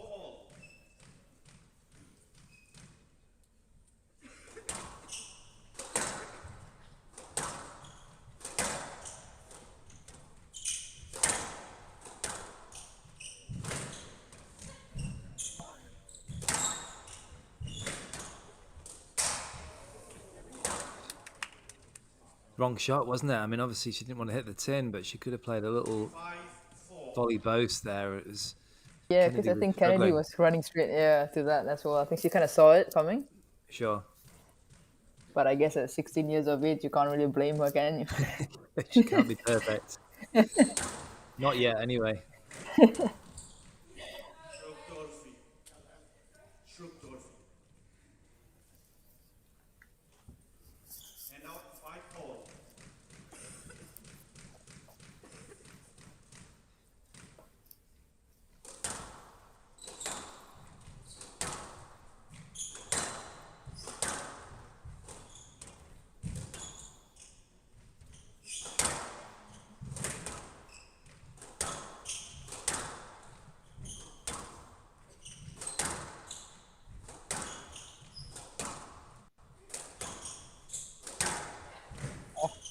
What a get, what a kill.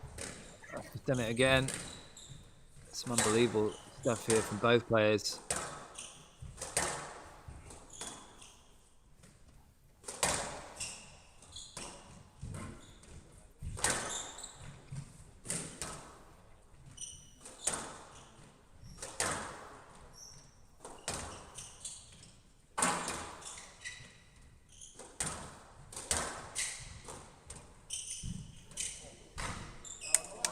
It's wonderful touch, isn't it? Just at the end of the lunge there, and at the end of a brilliant rally from both players. Lots of hard hitting and retrievals, and finished with grace there from Orfi.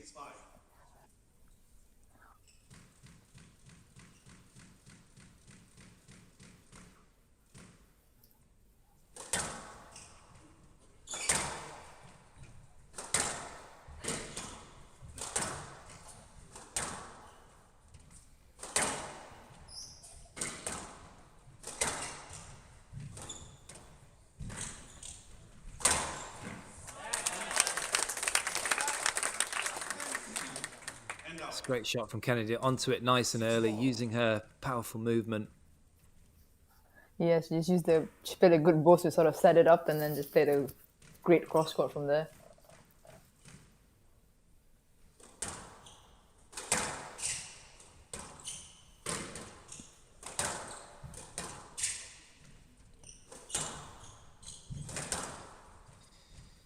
Well, I'm thinking very hard about the tactics needed for Orfi, and I don't know. I'd be inclined to just lob everything, just really Yeah. try and frustrate her and give her absolutely no pace whatsoever.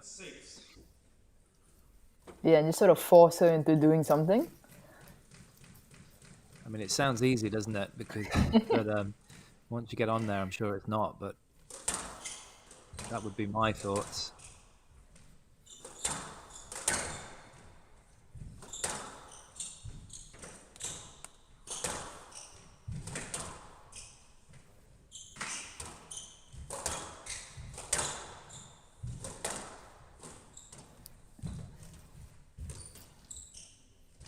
Good lift.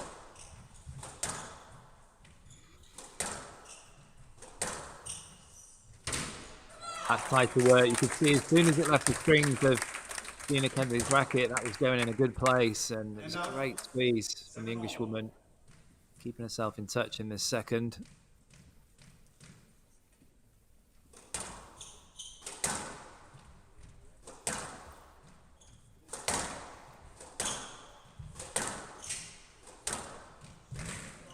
That's beautiful. Just cutting across the ball, nice and low.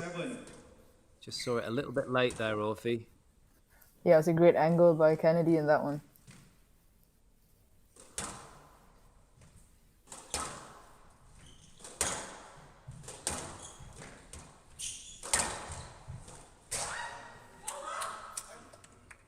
End out. 8-all.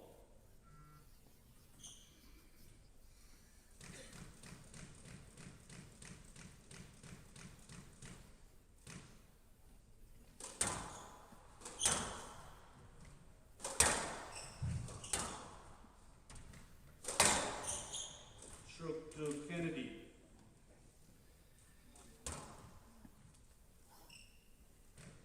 End out 9-8. The big decision at that point.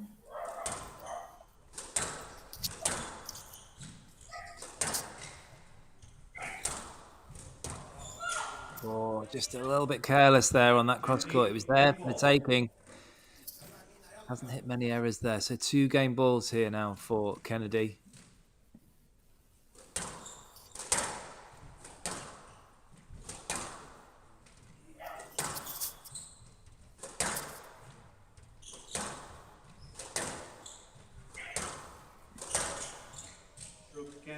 Yeah, it has to be a stroke. Yeah. No argument from the youngster. Kennedy off court as quickly as possible. It's a good second game there for the Englishwoman. Sarah Jane Perry taking on coaching duties after losing her semi-final.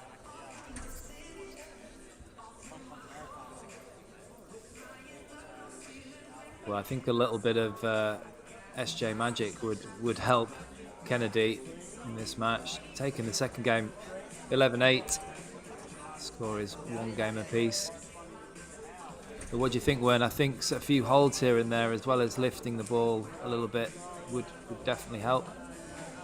Yeah, I think Kennedy used the height a little bit better, and I think she used a couple of balls as well just to twist the movement of Orfi a little bit in that game. And yeah, like you said, I think she's just finding her length a little bit better. She was probably a bit taken aback by Orfi's pace in the first game.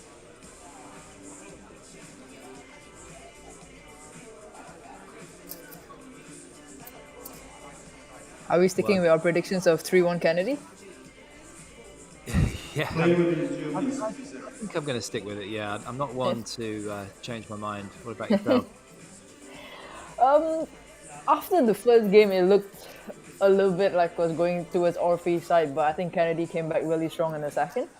So if she keeps at this and finds she gets a bit more comfortable on court, I think she should be able to do it.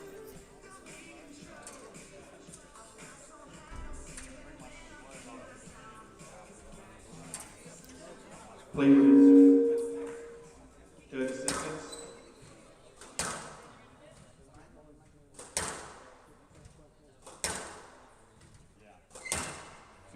seconds.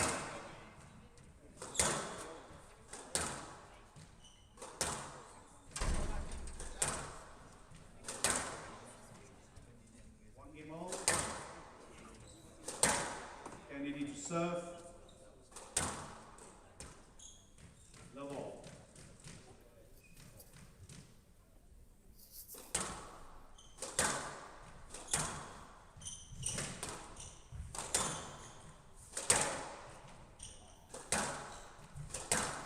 Yeah, it would have been interesting to be in the corner of Gina Kennedy as we saw Sarah Jane Perry going in to see her England teammates, and as we said, I think a little bit of what SJ does naturally on the court would help.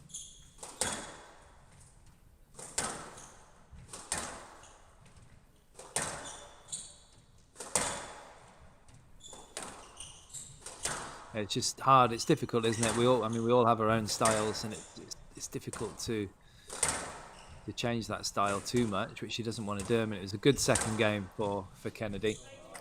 That's better. Yeah, I think she's sort of finding her range a little bit better and trying to sort of lengthen the rallies as well to work in her favor a little bit more.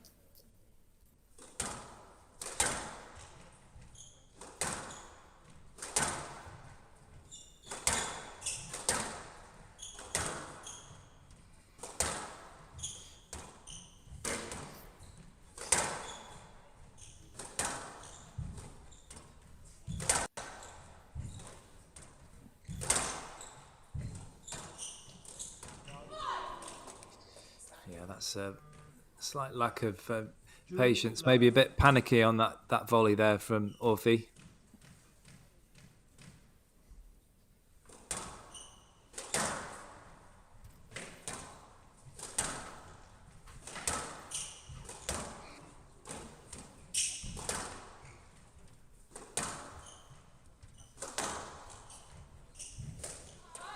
It's happened a couple of times, hasn't it? It was more on the forehand side in the earlier matches, but this time on the backhand, just catching the nick between the front wall and the side wall. I don't think that really happened too much at the football club before the glass panels.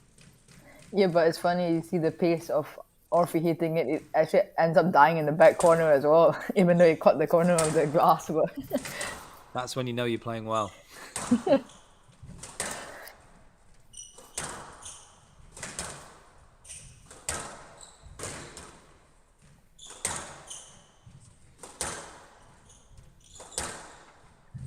I mean, it's still early stages of the third game, but it looks like Kennedy's a bit more comfortable on court now than she was initially.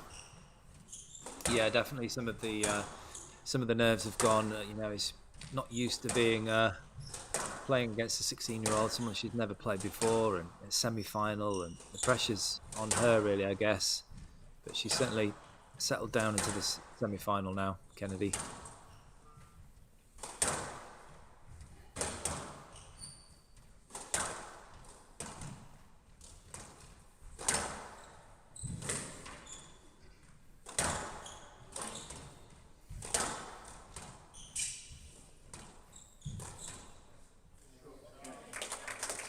Yeah, it's good play from the Englishwoman. She squeezed it well there, played very accurate, got the loose shot in the end. End out. 3-1.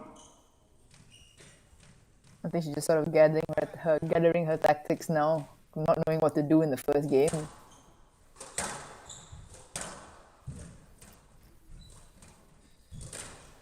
Going back to what you were saying about lengthening the rallies for Kennedy, is that because you feel perhaps a lack of experience with Orfi, just a little bit impatient at times?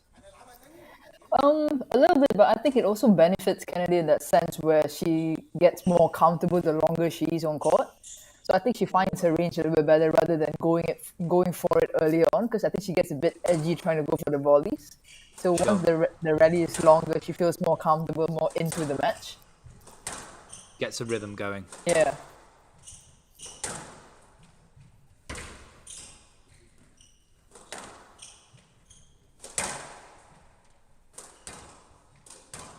Tight work from Orfi. Kennedy using the length and the height a bit better in this game as well. Yeah, she's just getting her opponent behind her a little bit more often, getting a bit more control on the T area, Kennedy.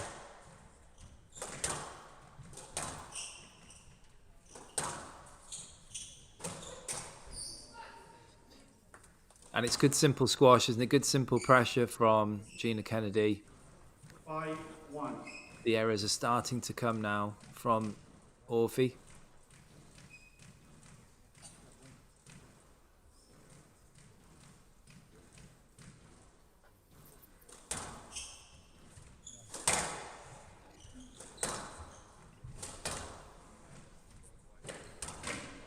Oh, it's brilliant. Brilliant shot. I mean, you could see her lining it up, but the accuracy was spot on. That's not an easy shot to play, that.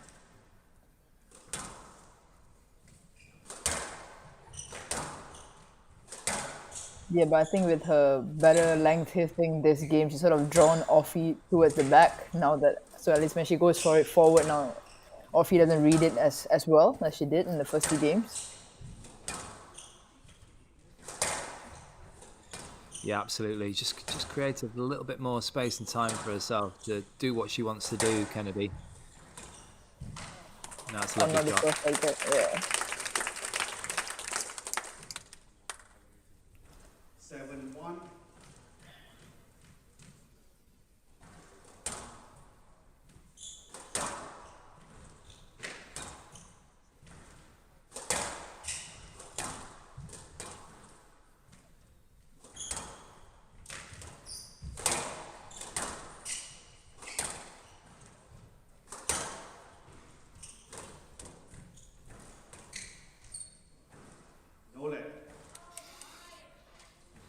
Yeah, I could see that one coming when it was just went quite tight, and Kennedy got herself into a bit of a pickle there, in the wrong situation, the wrong position.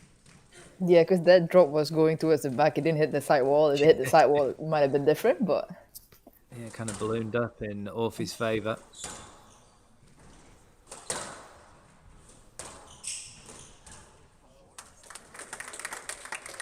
Yeah, she's been playing that shot well, actually, Kennedy, from the back of the court, but this time just a little bit high, giving Orfi too much time.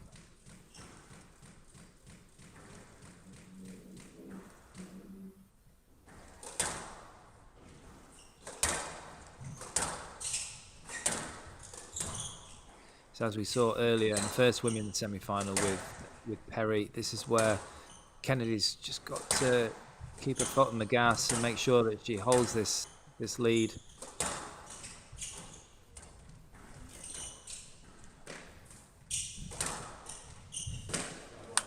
Oh, it's a brilliant shot. 4-7. Yeah, I think one thing Orfi does really well is that she straightens off the bows really well.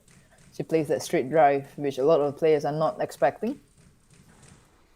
I think that's a sign of a really good player, isn't it? It might sound obvious, but if a player can do that off a brilliant boast, just get their movement just right and play it accurately too, it's a sign of an excellent player.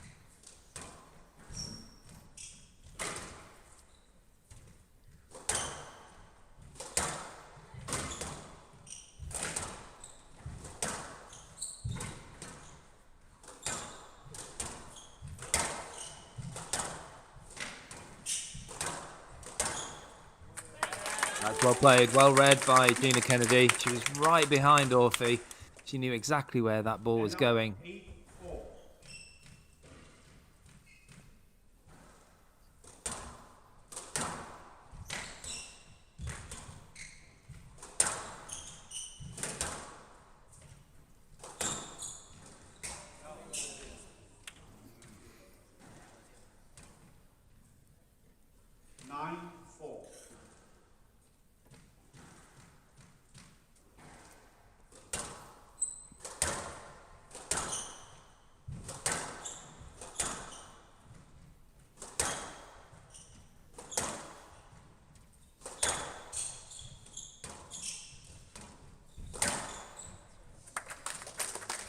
Good movement, excellent movement there from Kennedy.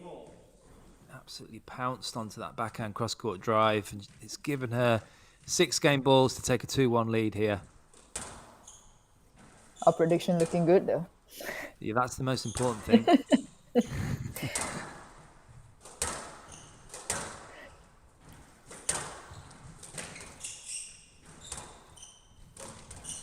Just straighten out that one. Yeah, anything slightly loose and she'll still get punished, because Orfi will not stop that positive play and attacking play, even though sometimes she makes a few errors. I think it's obviously quite ominous for the next couple of years in terms of her improvement. But right now, Kennedy's doing a really good job. If that ball sails out of court on the right-hand side, Georgina Kennedy goes into a corner with Sarah Jane Perry. 2-1 lead for the English woman.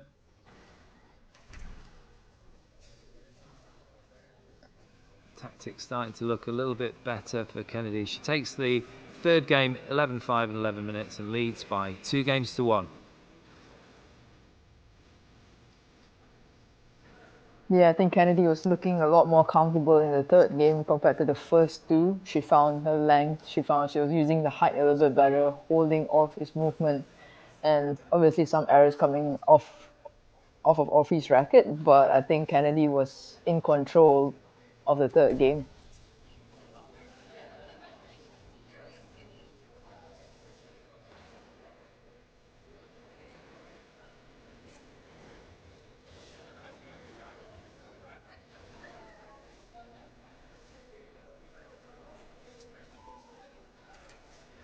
Play will resume in 60 seconds.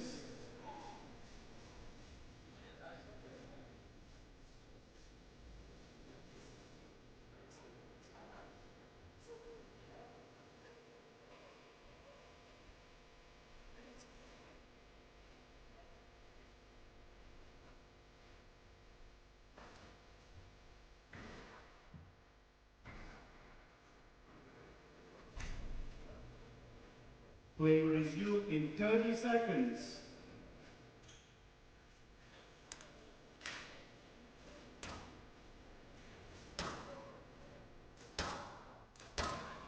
Fifteen seconds.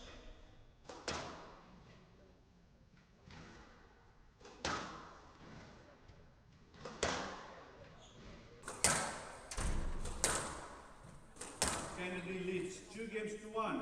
Kennedy to serve.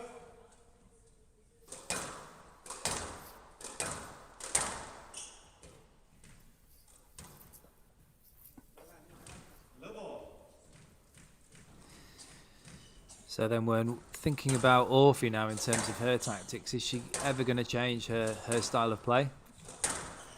Well, I think it's not that so much about changing her style, but it's more adding on what she has. Because like we said, she's 16 years old. There's so much more for her to learn over the years. So it's just more adding variations into her hitting. Yeah, absolutely, and that's I agree with that going forward. But just particularly in this match against Kennedy, what would she need to change? Well, I think Kennedy's actually trying to control the match a little bit more now at this point in time. So for Orfi, she has to, rush Kennedy all over again. Just give Kennedy less time on the ball. Yeah, sure. Back to square one, the way that she was in the first, but it's going to be difficult to get Kennedy back to that. I don't think it's going to happen because she's, as you said, she's in a rhythm now. But I think just needs to get back a little bit of the accuracy that she had, Orfi, and also cut out those unforced errors. There's been a couple of times where she's made some easy errors on the volley.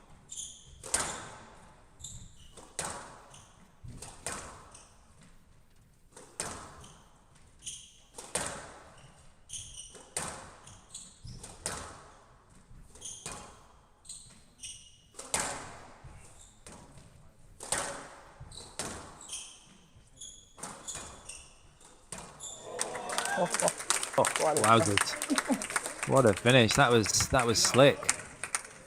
1-2. Someone's been practicing those volley drops.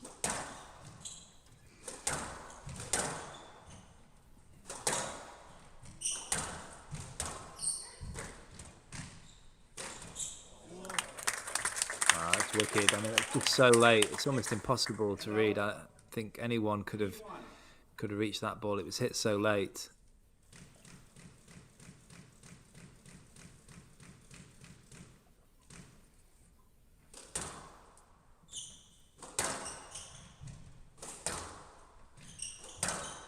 Orfi started this fourth game really well. Just, as I say, just being a little bit more accurate, a bit more careful with her shots, cutting out the errors.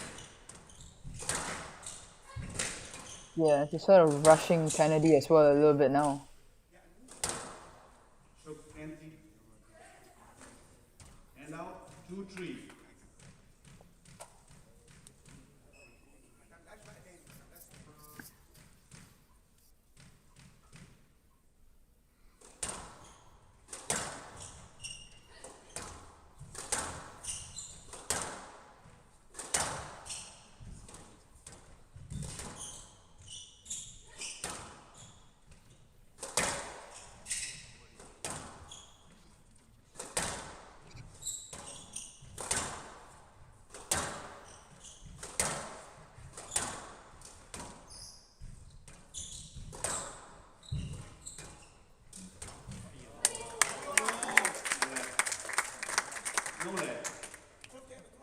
Yeah, just, I mean, she changed direction, but just a little bit too late, and I think that was the right decision. 4-2.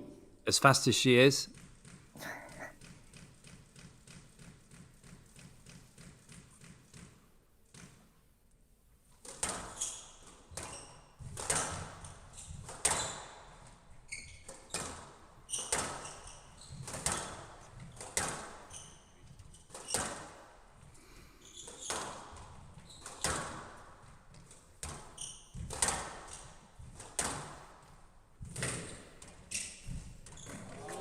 Oh, that's clever. That's really clever. Just shaping for that straight backhand drop shot, luring her opponent in. That was brilliant work from Kennedy. And now Yeah, just breaking the movement a little bit of Orfi as well.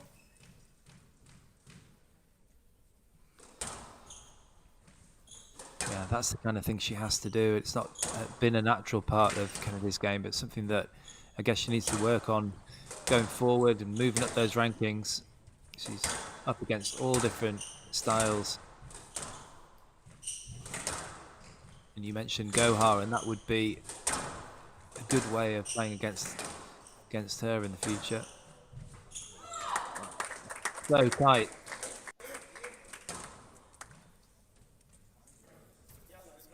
for all.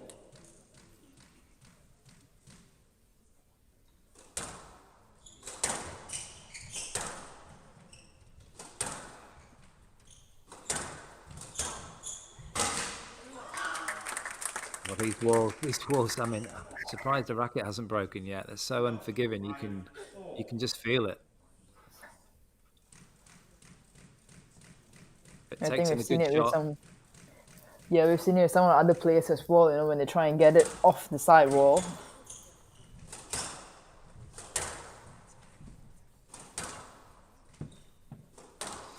Yeah, it must be a whole different feel. As I said, I played on these courts a few years ago, but when they were traditional, pre-glass panels, and as you said, it's somewhere in between as you played on these courts in this condition. Play that. That's fine. All is fine at the moment. Okay.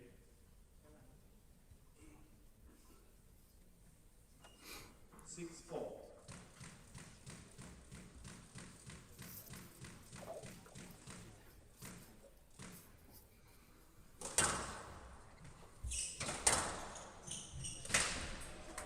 Yeah, good change of direction. She did so well. She just a little bit of risk to redirect that into that left corner perfectly.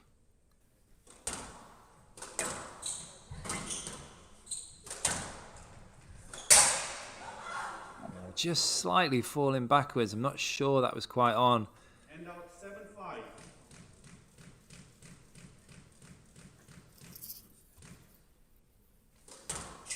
Orfi just back on a mission here.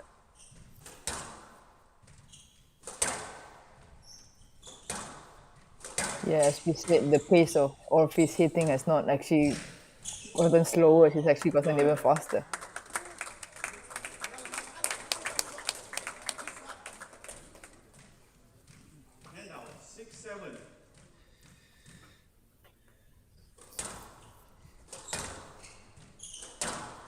Don't know about you, Wayne, but I'm just getting a little bit tense here.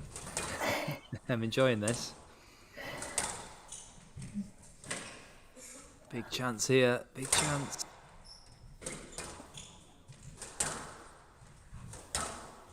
We'll see if whether Kennedy can sort of steady the ship all the way to the end. It's a brilliant shot, brilliant volley. You've got to be careful around there.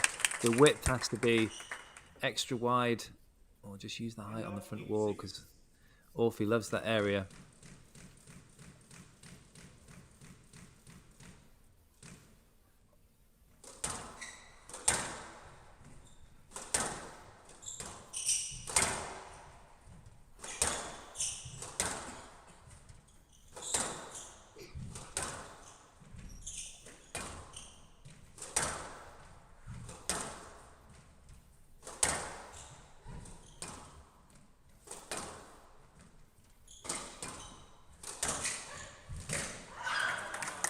Again, just taking that ball so early and with great pace on that backhand volley.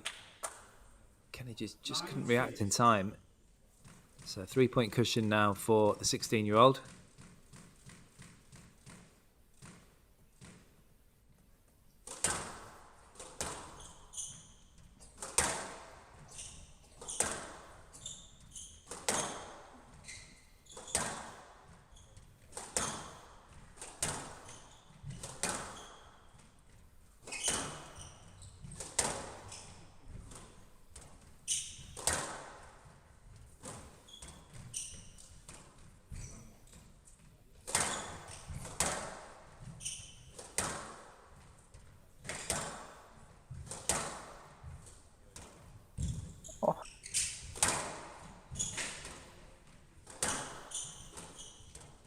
It's brilliant squash.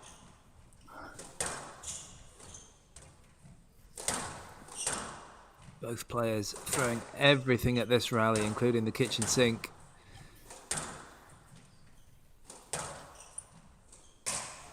Oh, she's missed it.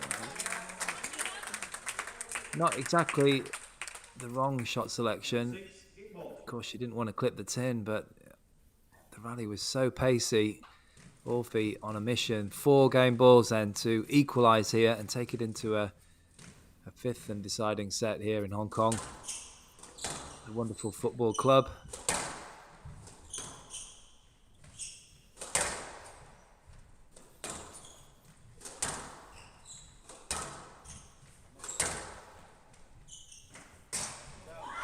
Missed another one, 2 in a row. Backhand from 3/4 length there. Energy, just perhaps speculating a little bit, wanting to end those rallies. Not sure what Orfi's asking for here because she can't have a new ball. That's only after the 3rd game, but it's Orfi who takes the 4th. 11-6 in 11 minutes. The last 3 games have all been 11 minutes. It's 2 games apiece. We're going into a decider.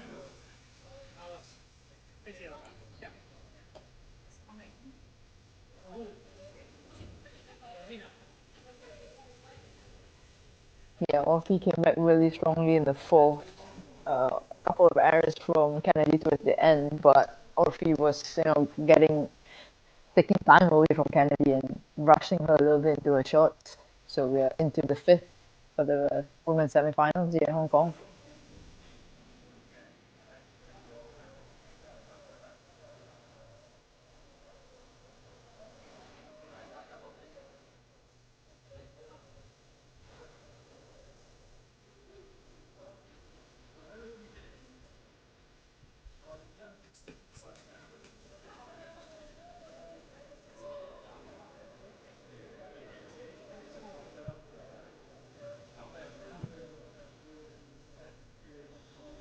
Play will resume in 30 seconds.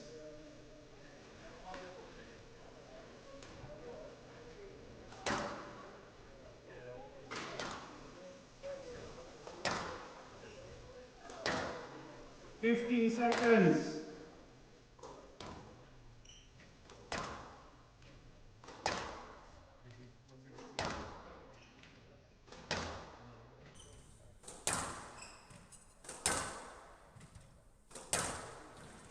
court, please. Eain. 2 games all. Orfi to serve.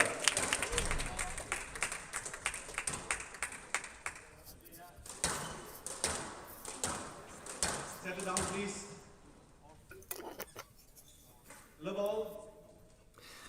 Well, our score prediction has gone out the window, which is, of course, devastating for us. But what a brilliant match, what a brilliant semi-final we have here. Nice to see the first one go the distance today.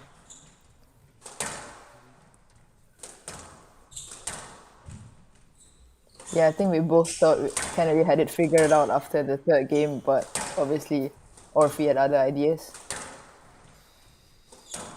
Yeah, absolutely. I mean, she's so impressive for someone so young. Yes, left. Yeah, I think that's the right decision. Just no access there for Kennedy. Level.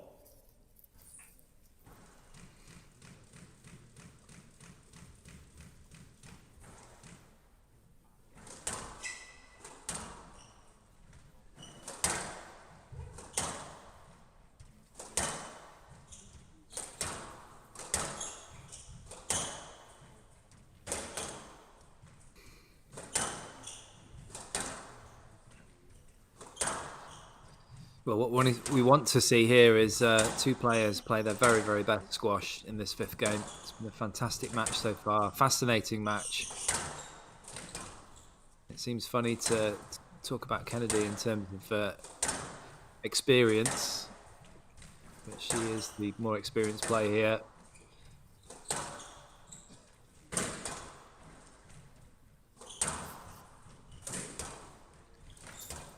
Both players so physical, so fast on the court. That's good squeeze. 1 love.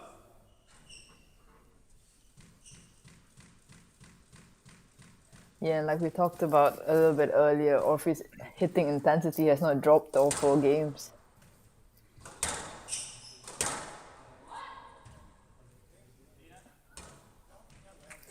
End out. 1 all.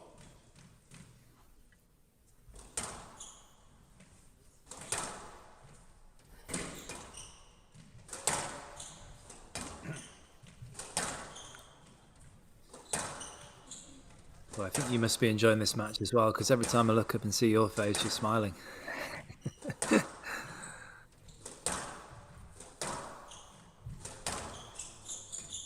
Yeah, but like in this match as well, there are not many decisions. Sure. Yeah, it's fast and furious, isn't it? But that's Yeah. it's clean as well, and yeah, it's a great spectacle here.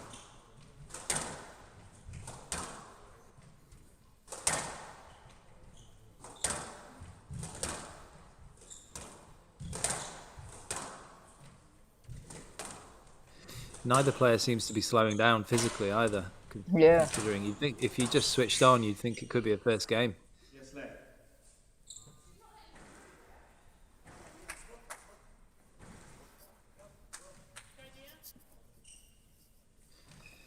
Only slight issue is Kennedy feeling like Orfi just getting in the way a couple of times here and there. It's not happening too often.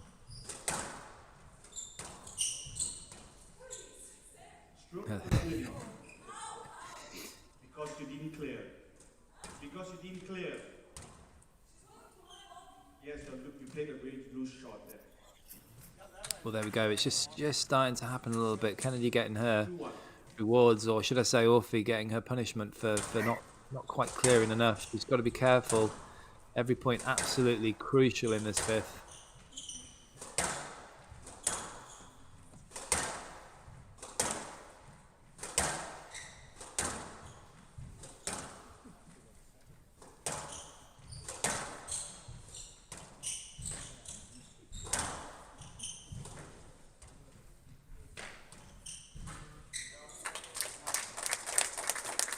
Yeah, it's a nice shot from Kennedy. She played it well. It was accurate, but there was a slight delay as well. She got there really early and used that.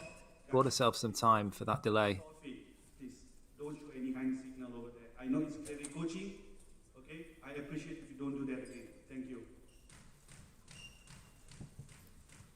3-1.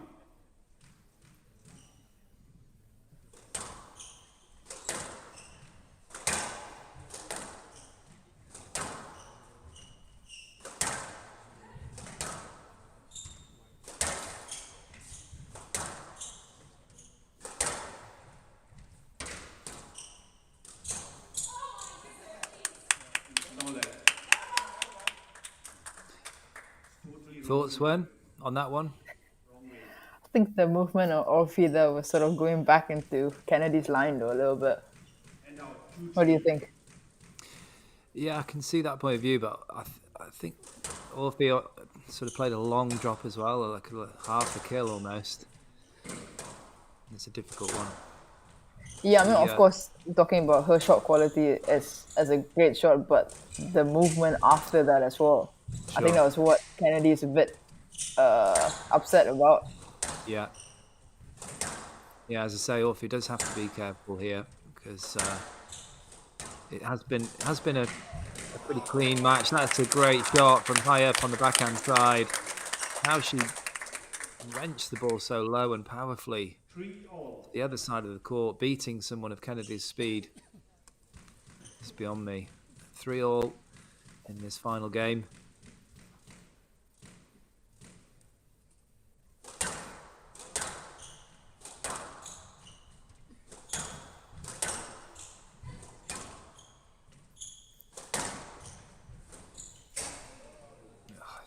Just a little bit tentative, and she has played that shot really well. Something that she's improved on a lot, that boast, but this time just a little bit nervy in the fifth.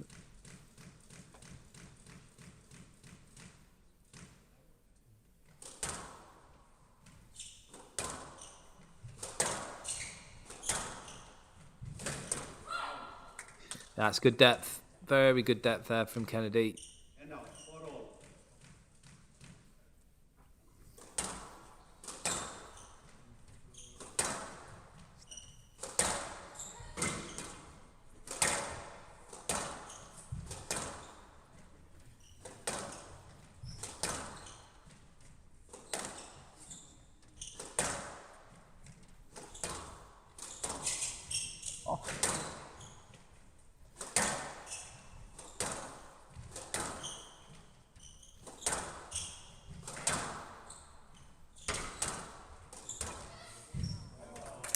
Great finish. Great finish. Took the opportunity there.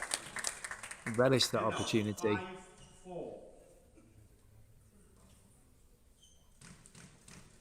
You know what, Wern? I reckon that these two could play a best of 9 or even a best of 11 and they'd still be the same pace in the deciding game.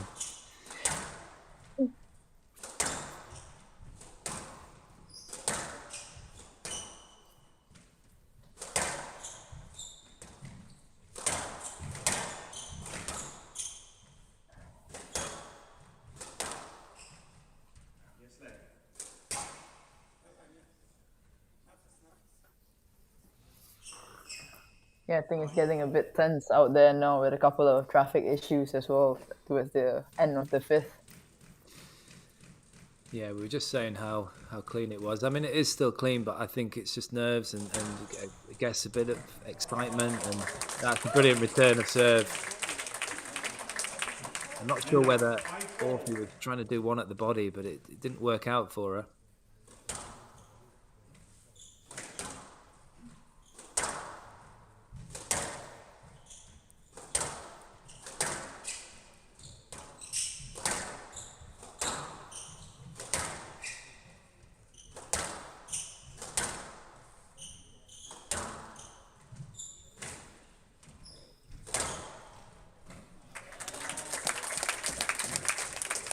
That's a shot that Kennedy's been executing really well. When she's had the opportunity on the front left, she steps in and great technique, gets that backhand cross court, really accurate.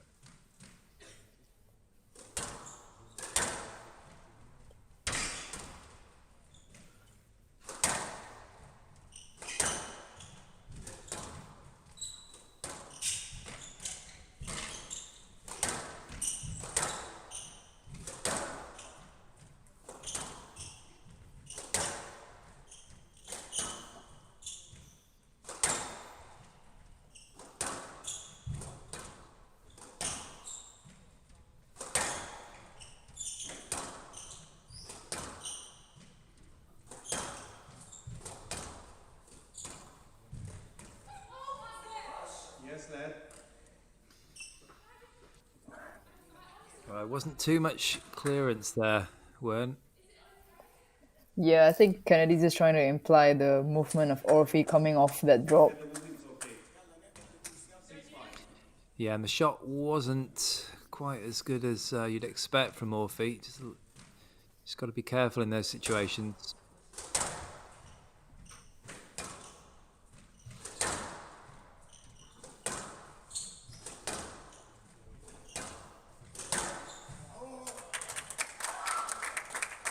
Well, that was a solid hit. And out, 6-all. Yeah, I think Kennedy's just gotta be careful a little bit with the whole fifth game getting closer. She's just hitting the ball a little bit harder, which favors Orfi a little bit.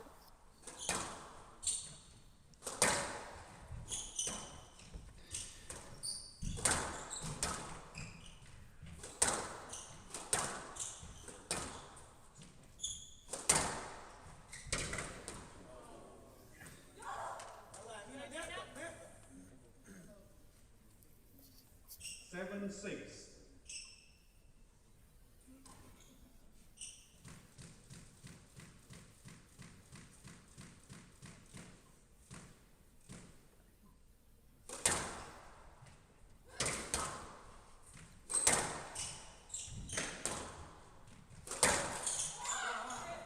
Stroke to Kennedy.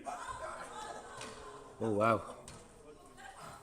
Because you did not provide an unobstructed direct access for your opponent. Just don't stand there next time. Well, it's an interesting one, that one. Just the referee sending out a message that he feels like Orfi's not clearing well enough. So a stroke given against her. And I'm not sure if you agree with that. I think it's a bit harsh, but if you remember, it's similar to what happened between Orfi and Taiyapin towards the business end of the third game in Malaysia as well. I think she had 3 strokes against her. Yes, it's obviously a bit of an issue, but a slight problem for Orfi. She doesn't have many problems, but that's one of them.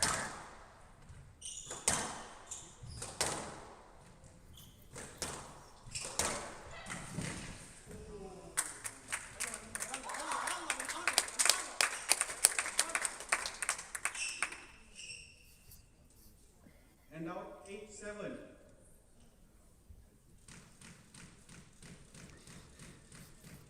Well, don't know about you, but I'm going to need to go for a lie down after this one, but we've got another match to go. It's a great shot from the back of the court, just moving Orfi.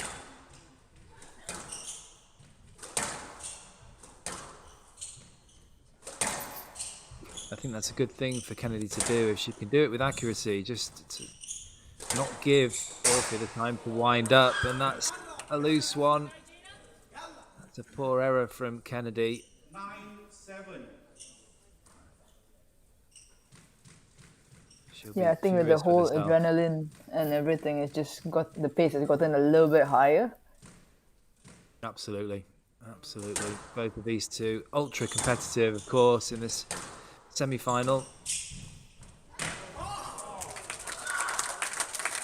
Wow.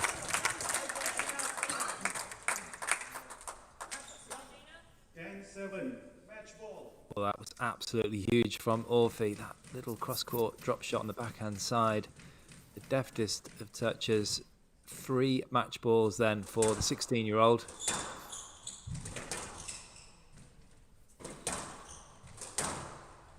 If she makes this, will this be her biggest final? Probably. Yeah, I think so.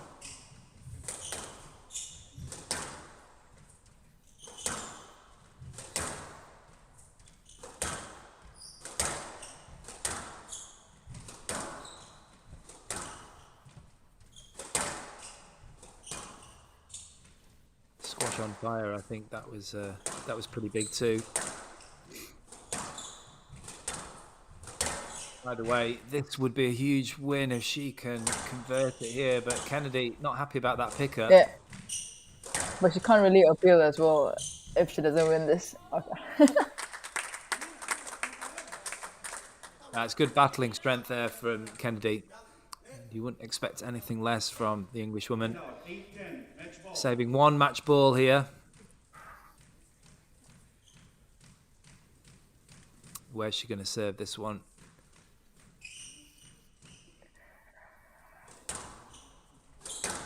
Into the side wall.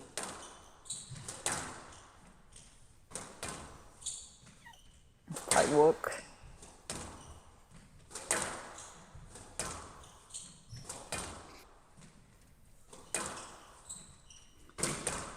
Again, some good tight work down this backhand side from both players. Orfi switching direction.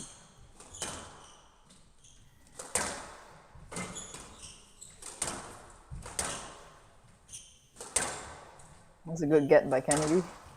Certainly was.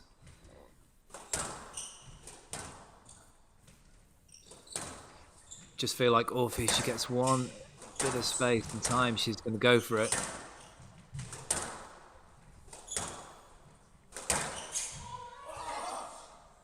No left. Oh, that's a bit of a sad end to this match. I'm not sure that was the correct decision.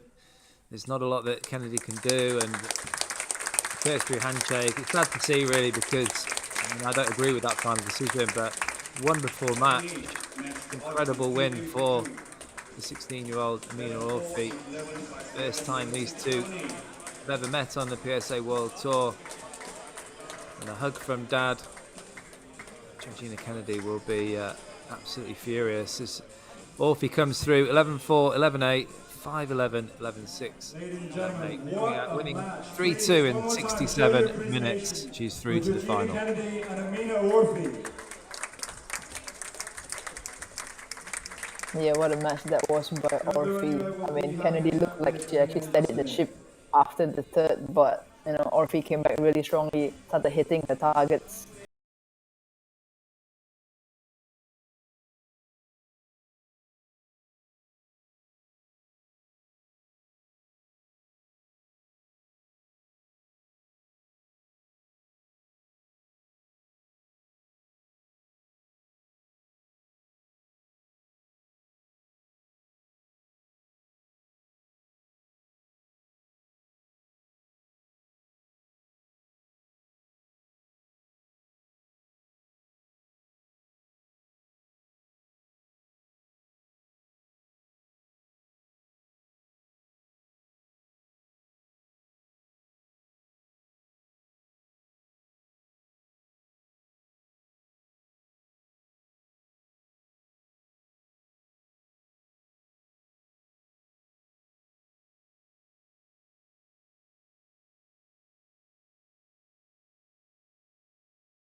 Ladies and gentlemen, Amina Orfi.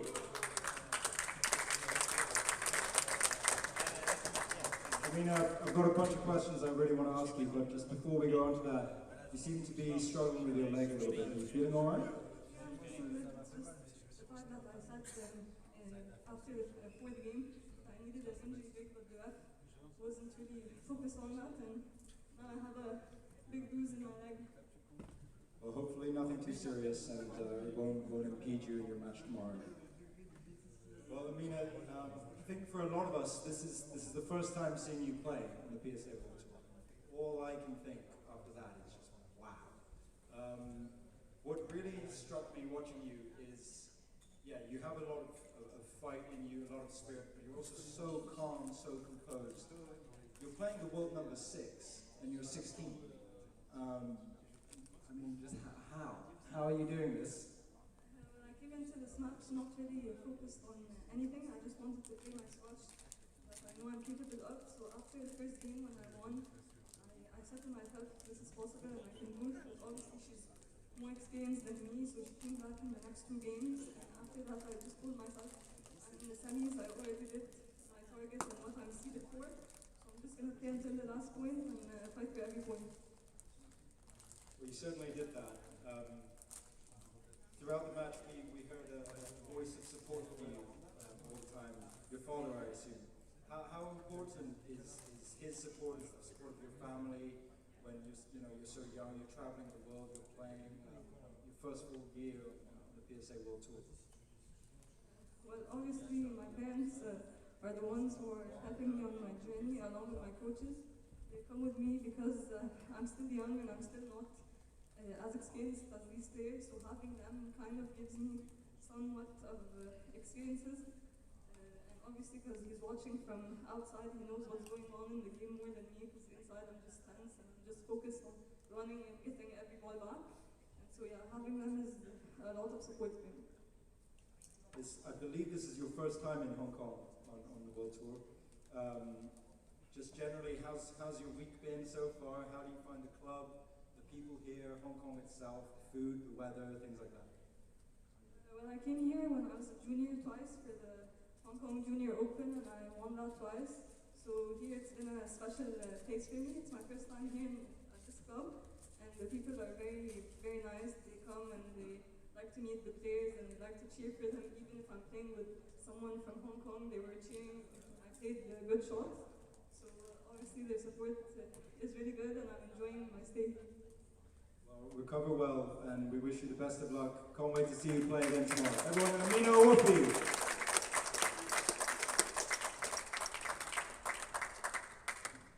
We'll be back in 5 minutes or so with the last of the semi-finals today.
take your seats once more.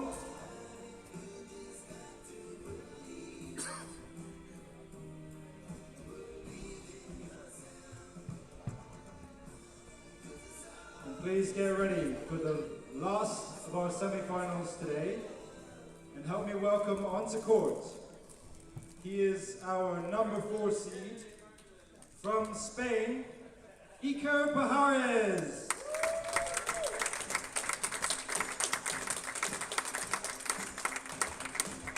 And his opponent this evening, the number 2 seed from Egypt, Abou Eleinen.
Wonderful striker of the ball. Been very impressed with him so far in his career. He's up against Iker Pajares of Spain, the number 4 seed, but his highest world ranking currently of number 18. Just a little older and more experienced at the age of 27. He's been on the tour for a decade now and got a pretty decent amount of trophies there. 11 titles so far from 10 years. Very, very fit player, good mover, extremely determined, as are both these players. And I'm joined again for this final match by Wee Wern Lo. Good evening, Wern. Yes, one more match to go for today. One more match. We got the last one slightly wrong, but I mean, it could have gone either way, couldn't it, really? Yeah, I mean, like we say, I think it looked like Kennedy sort of had it sorted out after the 3rd game, but, you know, with Orfi relentless hitting, she just took time away from Kennedy in the 4th and 5th. Yeah, she certainly did. It was a very impressive performance from Orfi. Disappointing, of course, from an English point of view, but you have to give credit to the youngster.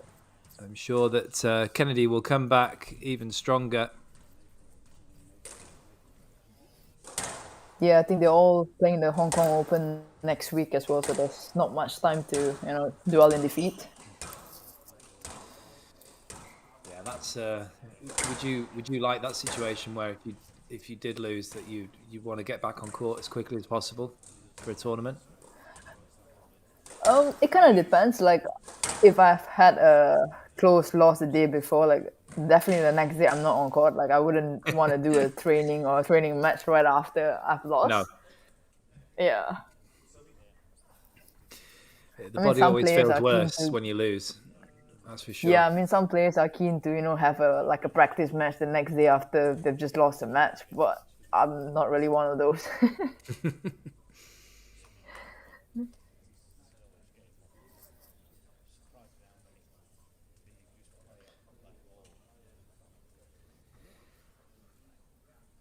So these two very, very close in the world rankings, 19 and 18 in the world rankings, very, very close. And these two haven't played either on the PSA World Tour. It's going to be an interesting battle, another physical battle, I guess.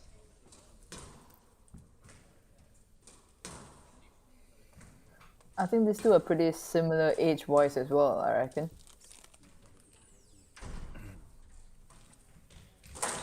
The Hong Kong Football Club Open 2023 men's semi-final match. All the opponent of Fiji to serve. Iker Pajares of Spain to receive. Rest 5 games.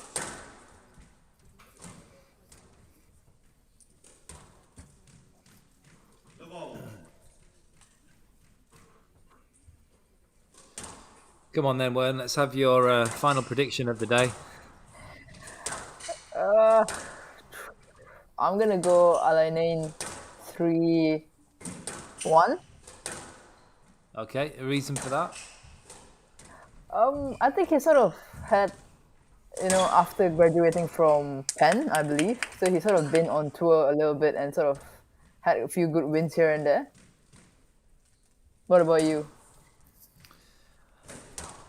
Yeah, I keep agreeing with you, but it's not sure yet because I do like Eleinen, but I find it hard to write off Pajares as well because he's such a fighter. He has had a slightly tougher run. He had a tough game against Nathan Lake yesterday. I know he's very fit, and even his match before against Faraz Khan was 45 minutes for a 3-love. So he likes a long match, does Pajares. I'm just thinking maybe that he'd be better if it was a traditional court rather than this kind of half and half court with the glass panels. That might suit Eleinen because he does hit such good straight flat length, very, very solid, the Egyptian.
Good communication there between the referee and Eleinen.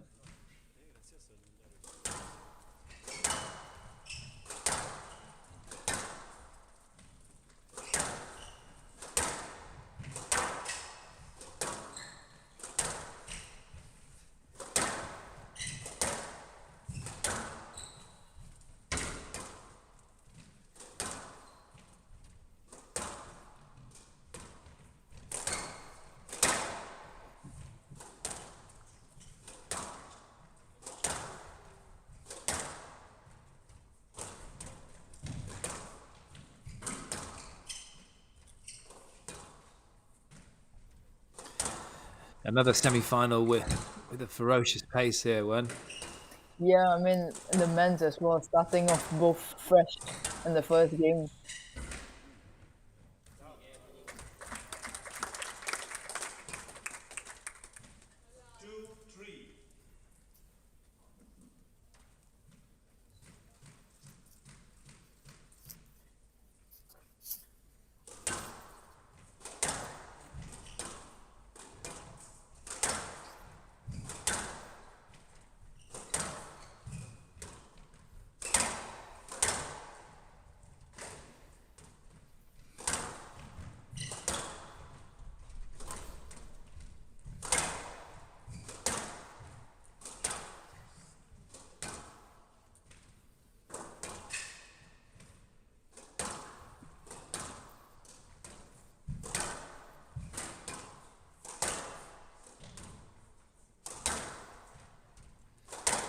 Both players here just looking to try and hustle in front of their opponent, try and take the ball nice and early. Yeah, and they're both good movers on court as well, which makes it so much harder. Fantastic movers and so fit. Left side, please. 2-3.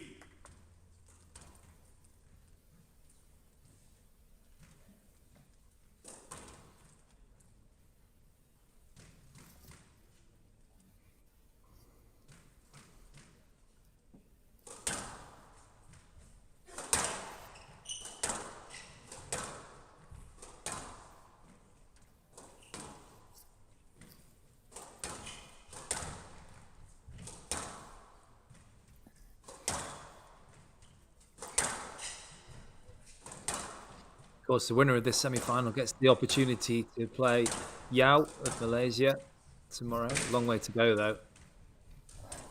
You can see this one being another gut buster.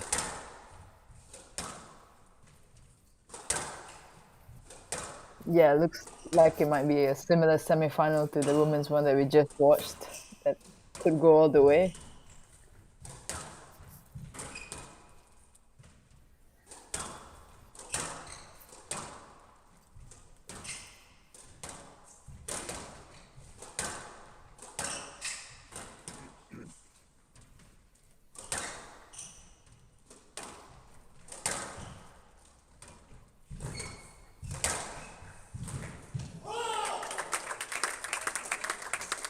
That was the first yell, a bit of passion, a bit of a fist pump there from Eleinen. Each point is just not very easy to come by between these two. I know early on we were saying that the court looks quite dead, but not when these two guys are on court.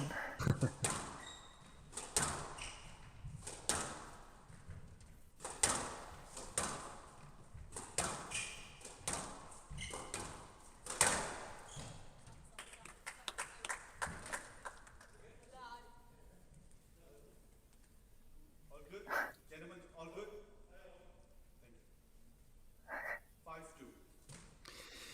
Well, Pajares just not too happy with a bit of the movement there from Eleinen. Difficult for us to tell, though. Sometimes it can be just the most innocuous of hip checks, can't it, Gwen? And if you're moving that quickly, then no one else really sees it, but you feel it.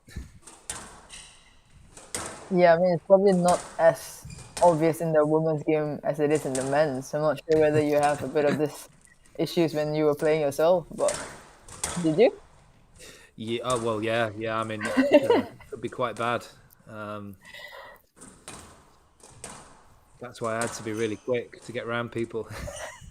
And there's probably no video reviews at that point in time as well, so you can't really have Absolutely take a not, second no. look. Yeah, I'd love to have had that up against Jan Khan and people like that. That would have certainly helped.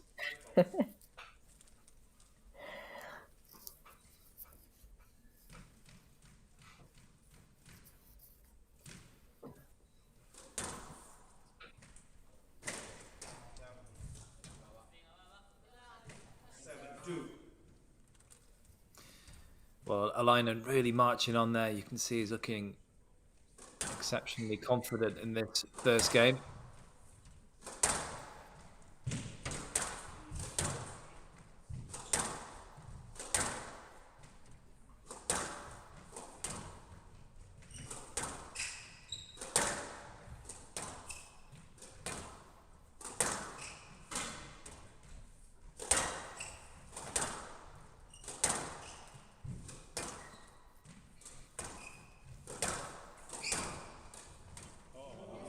That's a clever shot, really clever shot.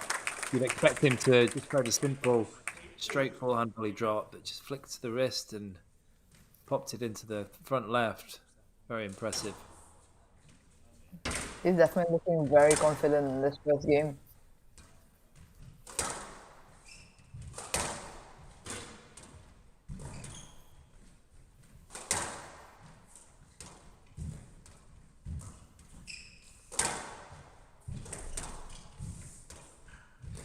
He's absolutely flying onto the ball, even half volleying a drop shot. Eleinen. 9-2.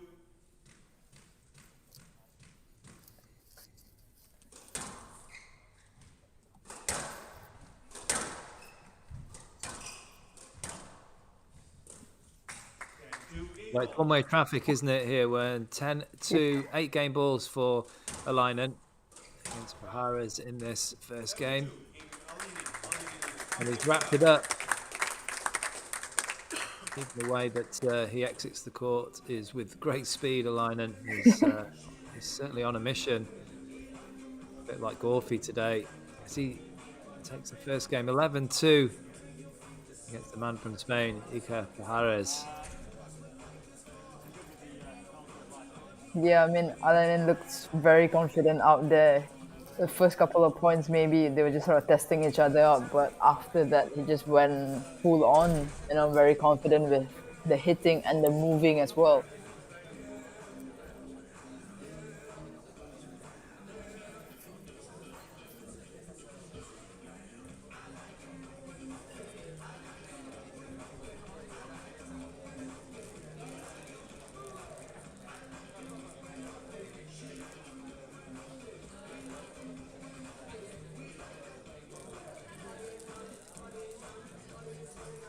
Play will resume in 60 seconds.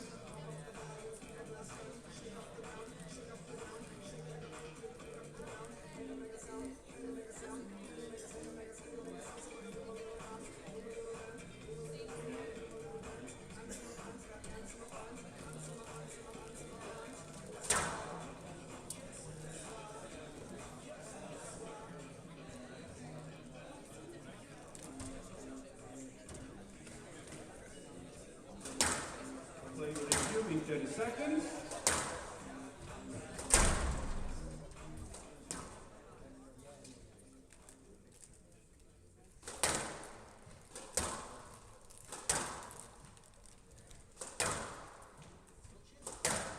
Eleinen needs 1 game to love. Love all.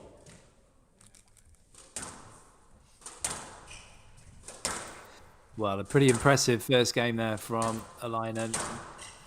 Really taking no prisoners. Both these players play very, very fast pace, but Eleinen just a touch more accurate and proactive in this last semi-final. Yeah, I'm sure Pajares is not gonna go away easy in this match, but Eleinen looking really sharp and really fresh off the mark as well. Yeah, definitely going to have an improvement from Pajares. He's too experienced and too determined an athlete to go away like he did in the first.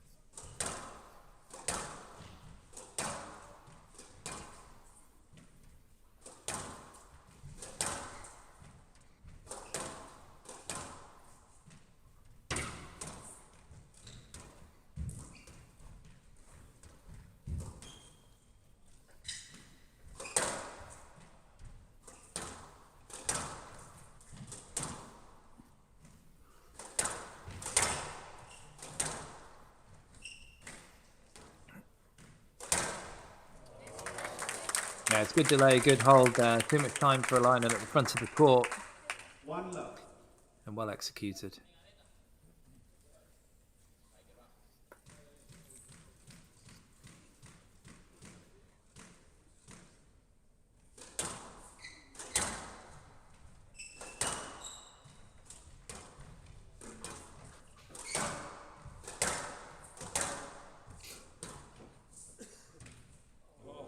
Oh, wry smile or a big cheesy grin more like from Eleinen. Very, very happy with himself there. Dropping that ball into the back nick. That's what happens. You make your own luck when you're playing this well.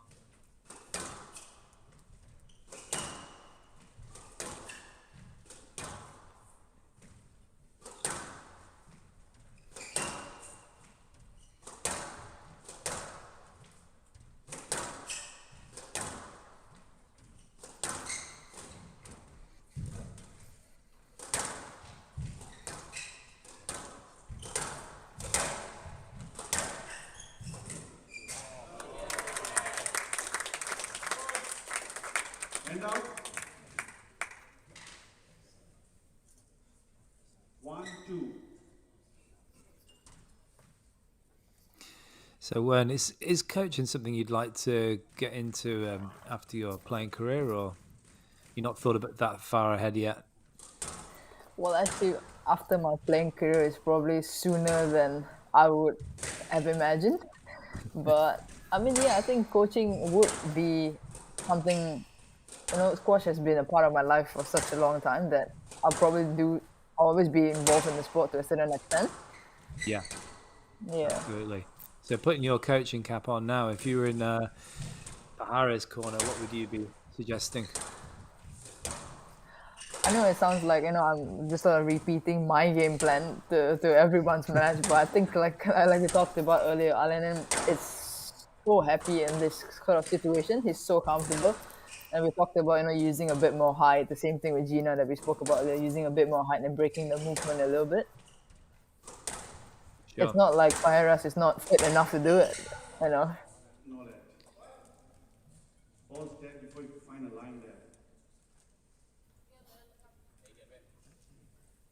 Yeah, Pajares could literally run all day, you feel. Well, I've seen him do it many times, 5 setters over the years.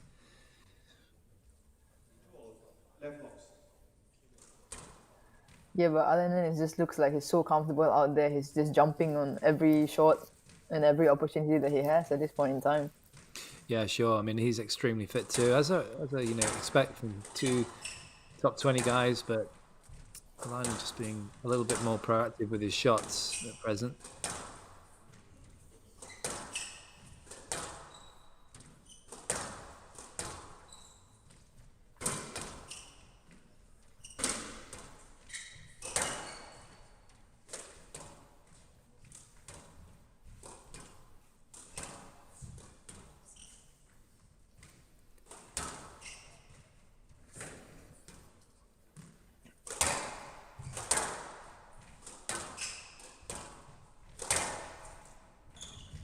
Got one down the middle, well adjusted there by Eleinen. Brilliant touch from both players. But it's a winning shot there. That was a good touch by Pajares though. He played the winning The last shot. counter drop there. It was.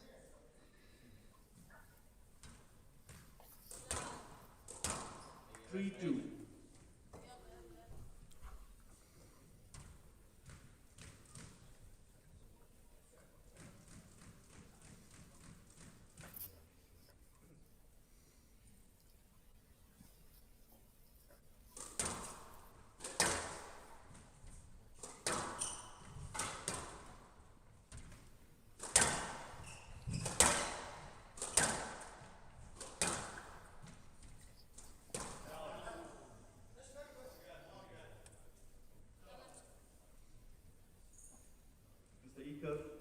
Mr. Iker, now you should understand that you shouldn't be wiping your hand at the wall, okay? You have, hang on. You have the towel, you can use that. Now it's too late. Please play on. 3-all.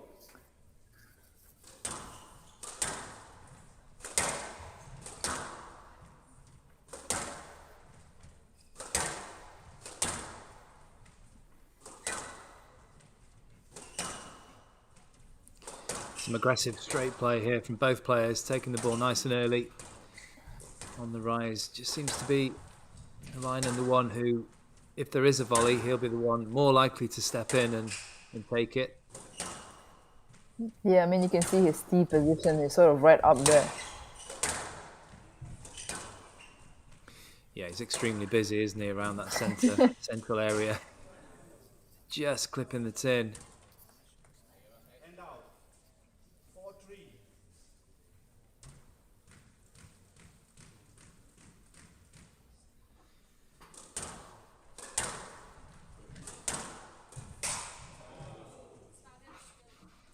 And again, you can just kind of over push it, can't you, sometimes when you're trying to get up the court, which is it's a good mindset, but you've just got to be careful you don't make the errors.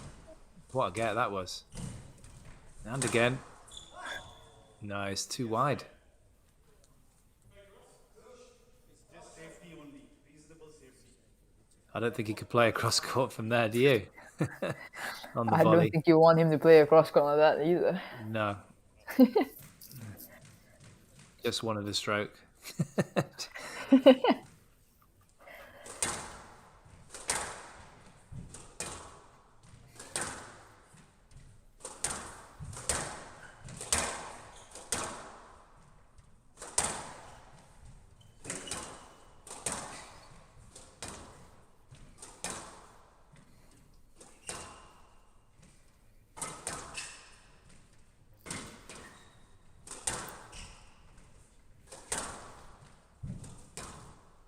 When what would you do? Because these last three semi-finals, all the head-to-heads are 0-0. What would you do if you were coming up against a player that you'd never played before?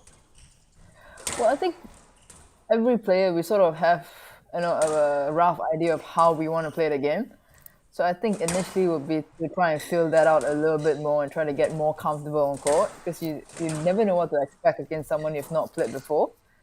So I think we all have sort of our set game plan, and of course it changes as it goes along a little bit, but we all sort of fall back to what we know best.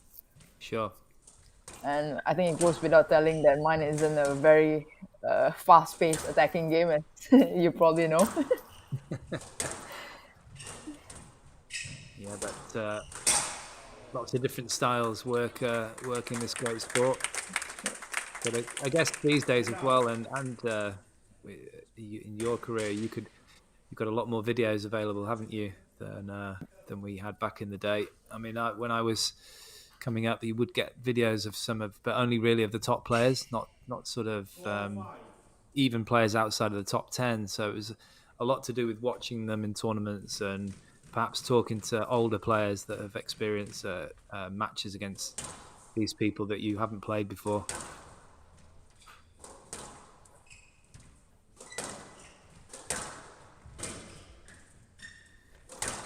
I guess some of the younger players now have got an advantage because they've got SquashTV, haven't they, at the fingertips, and they can always sit and watch these players with their coach and try and work out some weaknesses.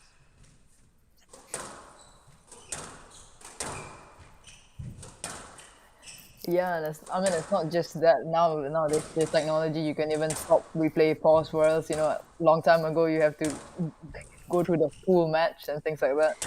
Yeah, absolutely.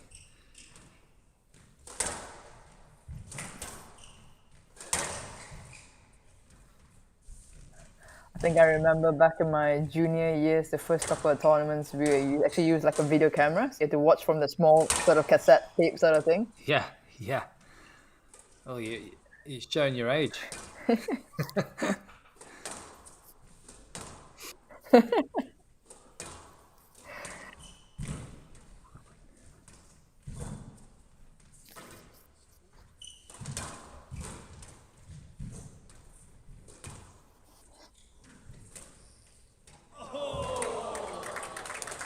Wowzers. What a rally that was.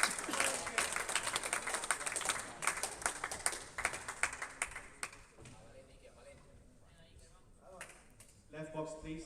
5-all.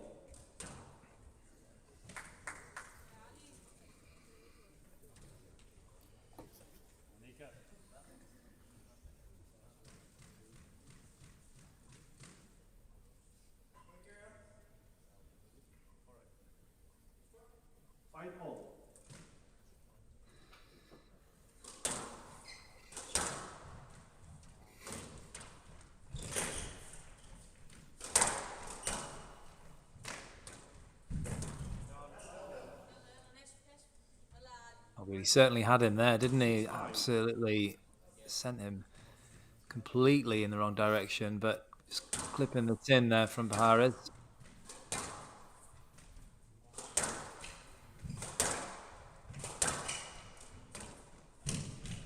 That's good play. Oh, Good play. Not quite half volley, but almost taking the ball on the rise, well in front of his opponent there, Eleinen.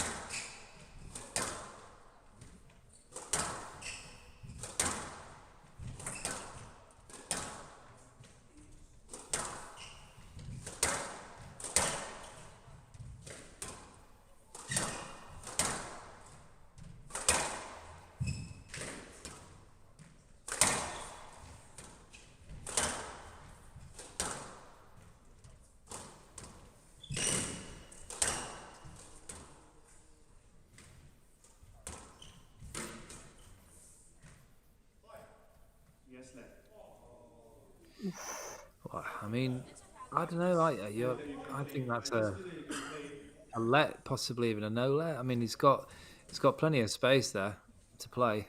You're thinking stroke, Yeah. aren't you? I can tell by your face.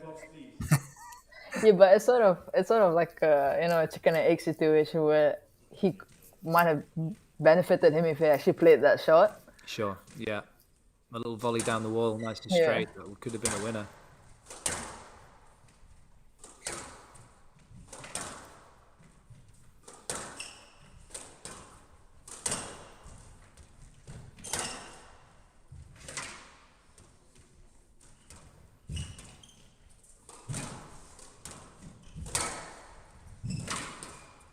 Oh, it was very close to cross-court nick on the backhand side for Eleinen. Yes, missing, and it popped up enough for Pajares to flick it down the wall and win the point.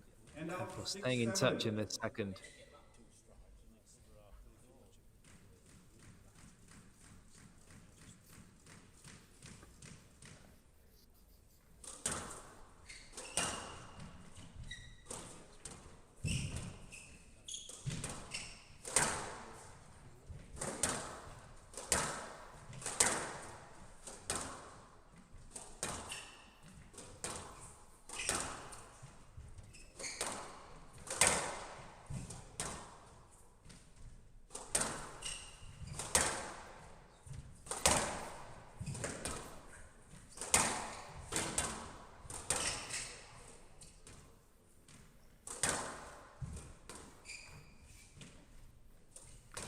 Just a little bit of traffic occurring here between these two. Hopefully they'll learn how to move around each other. Both these players incredibly quick.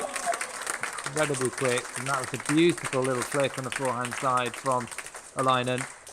And now, So talented, this guy. And he moves really well as well. I mean, he looks so bouncy on court. Like I'm getting tired just looking at him moving around across the tee. Yeah, yeah. and now 8-6. Yeah, he's impressive. Impressive. I think I commentated on him in the San Francisco event. And he got a couple of good wins out there, and it's the first time seeing him properly on the glass court doing his thing. Thought he may have, I mean, he's got a pretty good ranking, but I thought he may have risen up a bit higher, a bit quicker. But Yeah. I mean, there's just so much competition out there, isn't there, these days? Yeah, I mean, it's so much tougher even in the women's as well. So, I mean, to a certain extent, I'm quite happy I'm at the tail end of my career. 9-6.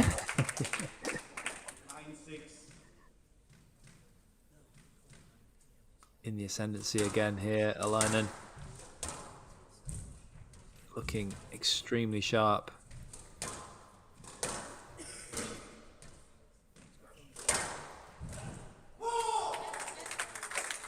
Yeah, there's just that extra injection of pace with the accuracy on that cross-court backhand, and even the speed and the stretch of Pajares couldn't make it. 4 game balls now for the two-live lead.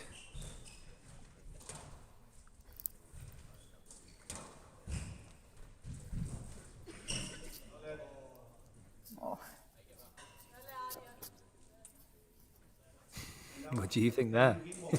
No, he looked like he was gonna ask for it, Yeah. and then he just like decided not to at the end. Thought better of it with his the 3-point cushion now. Was 4.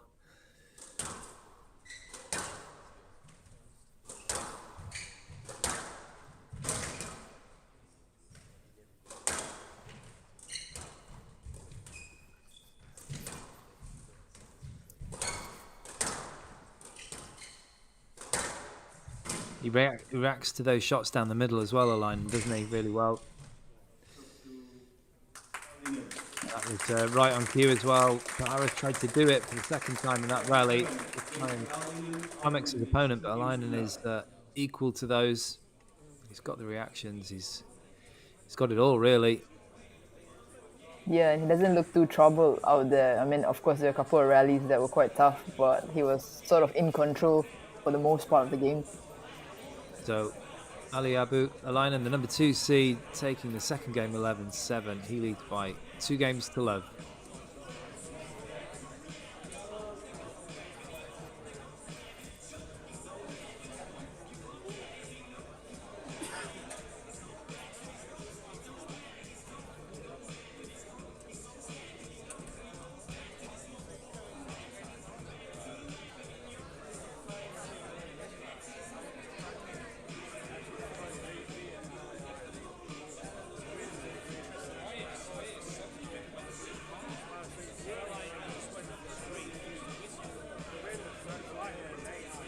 Play will resume in 60 seconds.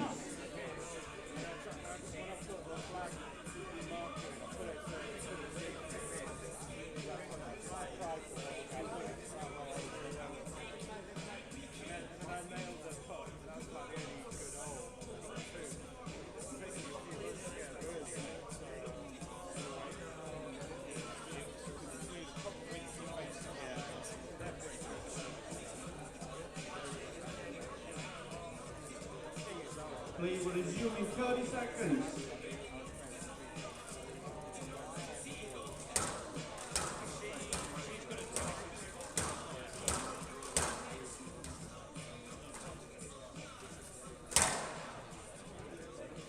Fifteen seconds.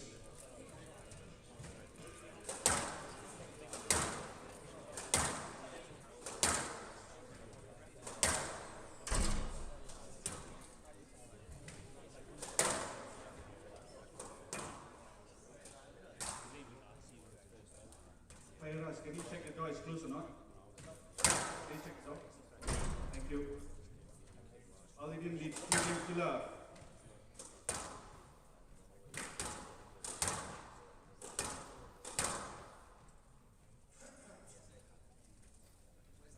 The ball.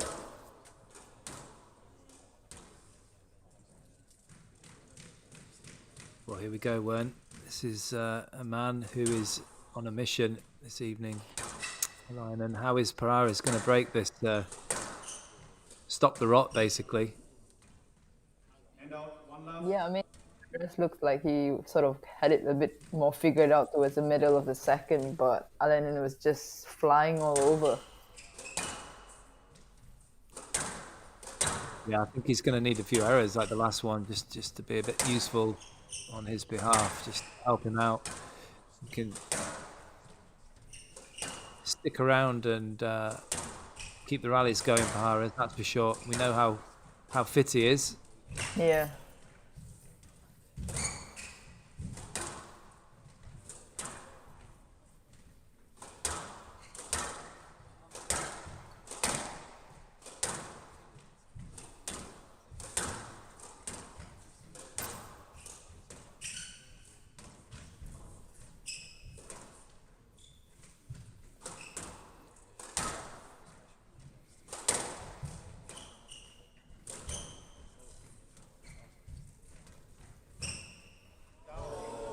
Just missed it, just perhaps got onto it a little bit late. He's a little bit confused with himself there, Eleinen usually makes those. That's good determination from Pajares.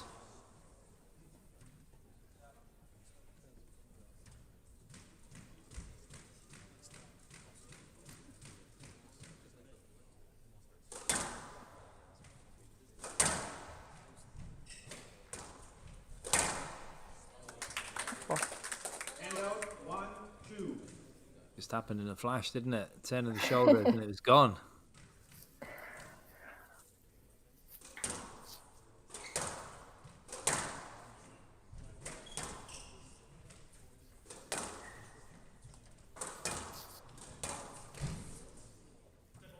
Yes, that I saw that. And out, 1, 2.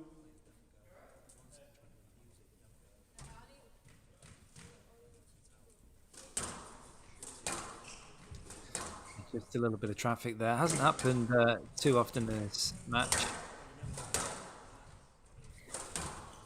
Yeah, but I guess if you have two of them who are just flying around the court, it's bound to happen a little bit. They're not just a bit unsure where the other is going to go. Yeah, true. Both like rockets around this court.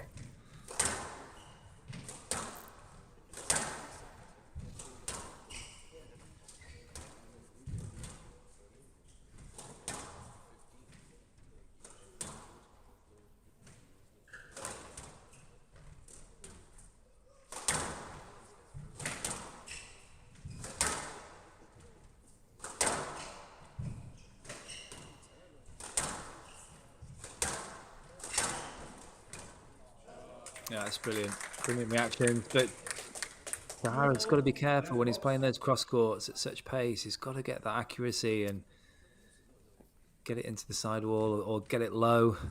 Eleinen's onto it too quickly. He's anticipating remarkably well.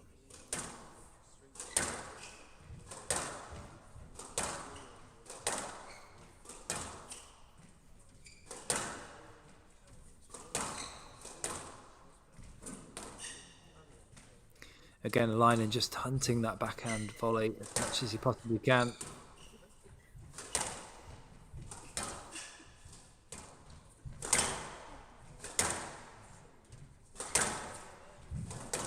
That was better from Pajares. You could just see again that Eleinen was anticipating, couldn't quite volley the last one. But that was a bit of a exaggerated width by Pajares as well. It was.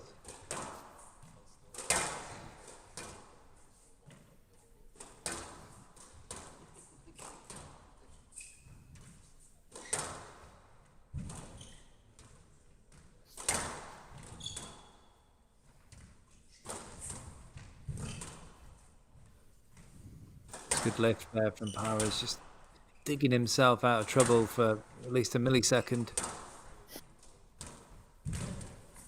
It's a good touch. That's beautiful. Beautiful. Now you see the head nod.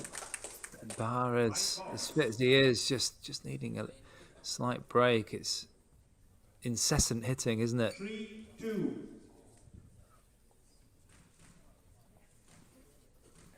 I think Eleinen is just so in form right now that he's not doing, he's not giving up any errors or things like that. 3-2.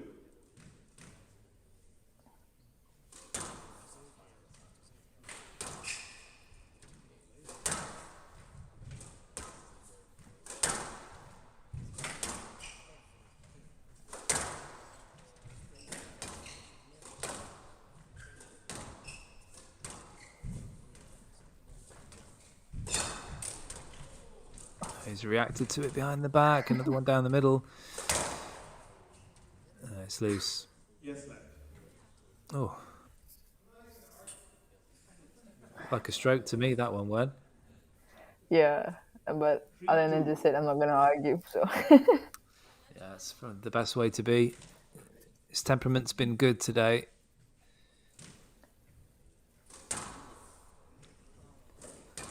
Both players pretty solid in that respect today, but just Eleinen just found that precision most of the time.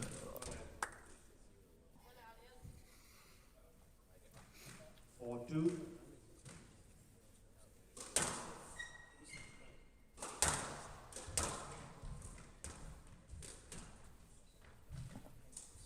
So the double hit. You play a lead, I'm not sure on the pickup. I'm not sure on the pickup, you're playing a lead on that. Well, you said it weren't straight away. Sure. Okay. Looked like it could. Yeah, it looked a bit dodgy though. Like a carry, didn't it? Yeah. Just a simple lead. 4-2, left box please.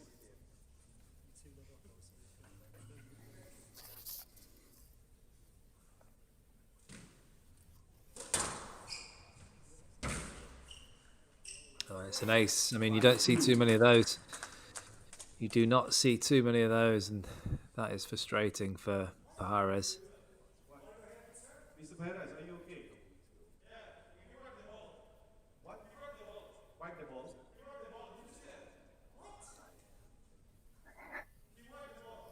Wipe the ball. Okay. Can we just not do that, please? Okay? Just keep the ball. I understand that. Okay? Okay, guys, calm down, please. Let's keep up, guys. Let's keep up the good spirit of squash here, okay? Both of you, okay? Right box, 5-2. Well, of course, that's something that we as commentators, that's not very clear to us. I mean, it wasn't clear to me. Did you see any wiping of the ball? Well, I mean, both of them, I'm sure they're sweating bucket loads on there as well, so there's bound to be some sweat on their palm. Sure. Yeah. Yeah. That can happen accidentally, can't it? I guess if you really rub it in the shirt, it can be completely drenched, and that's not really fair play. But just can't see that from this position.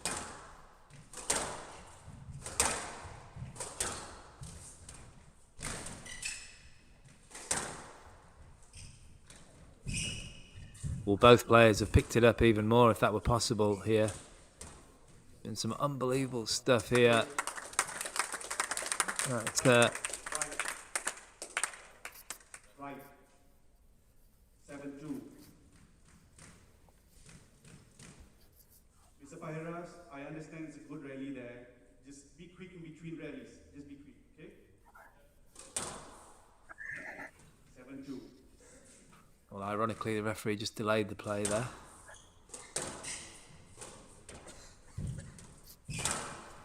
No, that's too good. Too good. So fast onto that ball. Eleinen is in scintillating form this evening.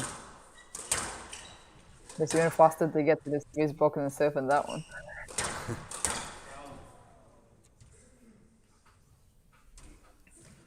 9-2.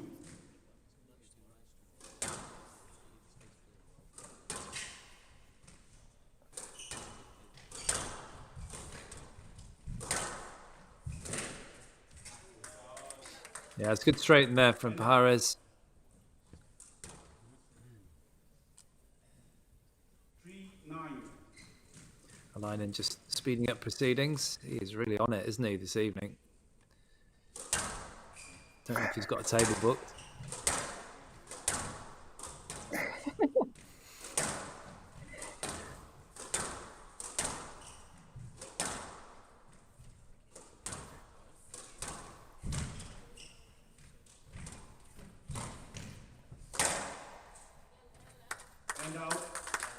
Well, it's one-way traffic in this third game. It's absolutely brilliant stuff from Eleinen here.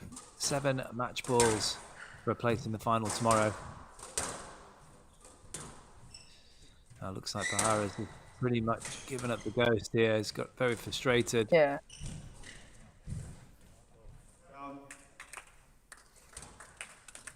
And now 4-10 match ball.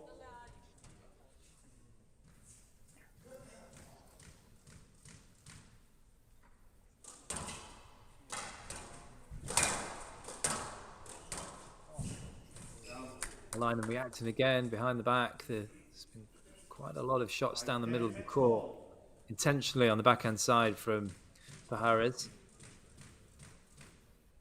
So 5 match balls now.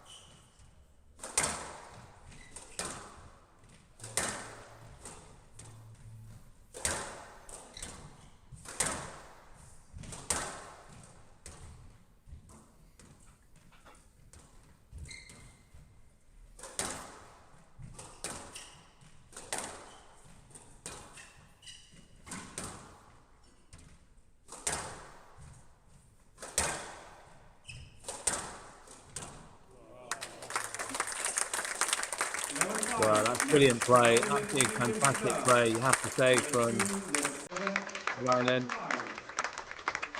These two, 1 or 2 words between them. Pajares not happy. See, we're not can't hear exactly what they're saying there, but Eleinen, an absolutely fabulous performance from him, the number 2 seed against the number 4 seed Pajares, coming through 11-2, 11-7, 11-5 in 44 minutes. These two still having a chat. It's Eleinen who's through to the final. Yeah, Eleinen was in flying form today from start to end. He didn't give Pajares much of a chance to even get into the match at all. Yeah, I mean, he was just flying from start to end, didn't make many errors, and just found his targets really well. Thank you, Jonathan. Thank you.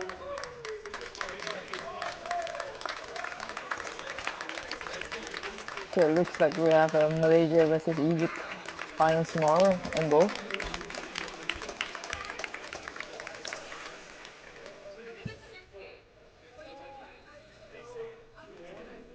Ladies and gentlemen, one more time, Ali, Abou, Eleinen, and Iker Pajares. Don't go anywhere too fast. We'll be back in just a minute to chat with Eleinen.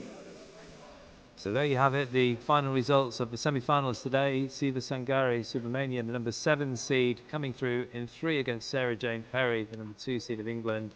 Yao of Malaysia coming through in 3 against ElSherbini, the number 1 seed in the men's event. Georgina Kennedy losing out in 5 against Amina Orfi, number 4 seed, 16-year-old from Egypt. And then finally, you just saw there, Abou Eleinen, unbelievable form, 3-love against Iker Pajares of Spain.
Ladies and gentlemen, our second finalist.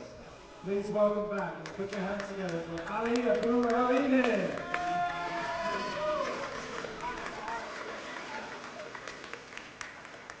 There we go.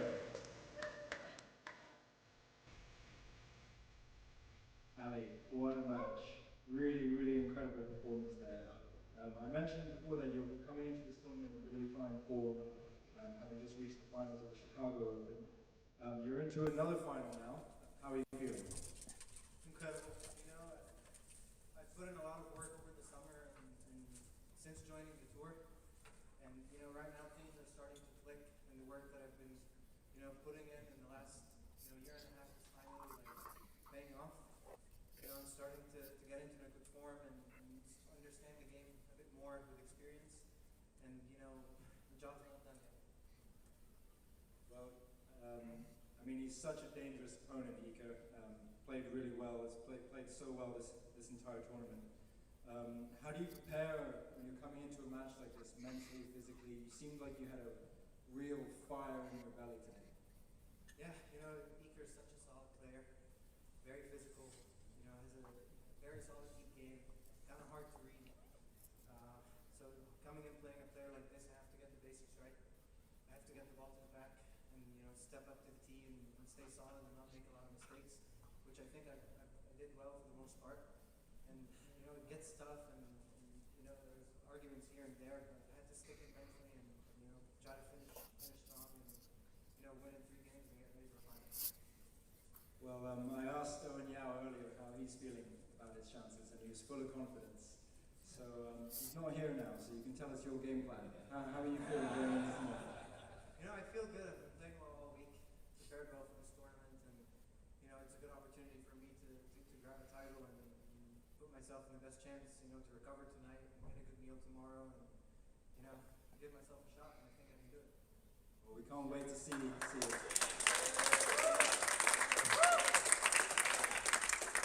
One last thing, I just want to shout out my sponsors because they've really been there for me, and especially, you know, Uber Docs and 360 Squads, they've been there for me from the very start of my career. And Strike Sports recently helping me not just, you know, supporting me, but also with character development and, you know, they've really just been absolutely amazing. So I just want to shout out my sponsors and, you know, thank everybody who stayed late tonight to watch me play. It really means a lot. Thank you very much. Can't wait to see you tomorrow. Ali Abou Eleinen. Okay, ladies and gents, the finals are going to begin tomorrow, 3:30. So please arrive promptly, take your seats, and I'm sure we're in for another treat tomorrow. Thanks, everyone. Well, congratulations to all 4 of the semi-finalists that came through to the finals tomorrow. It's going to start at 3:30 for 4 o'clock. Amina Orfi, the number 4 seed of Egypt, up against Sivasangari. Subramaniam, the number 7 seed from Malaysia in the women's final, followed by Abou Eleinen of Egypt, the number 2 seed, up against Yao of Malaysia, the number 3 seed. So join us tomorrow. We'll see you then. Goodbye.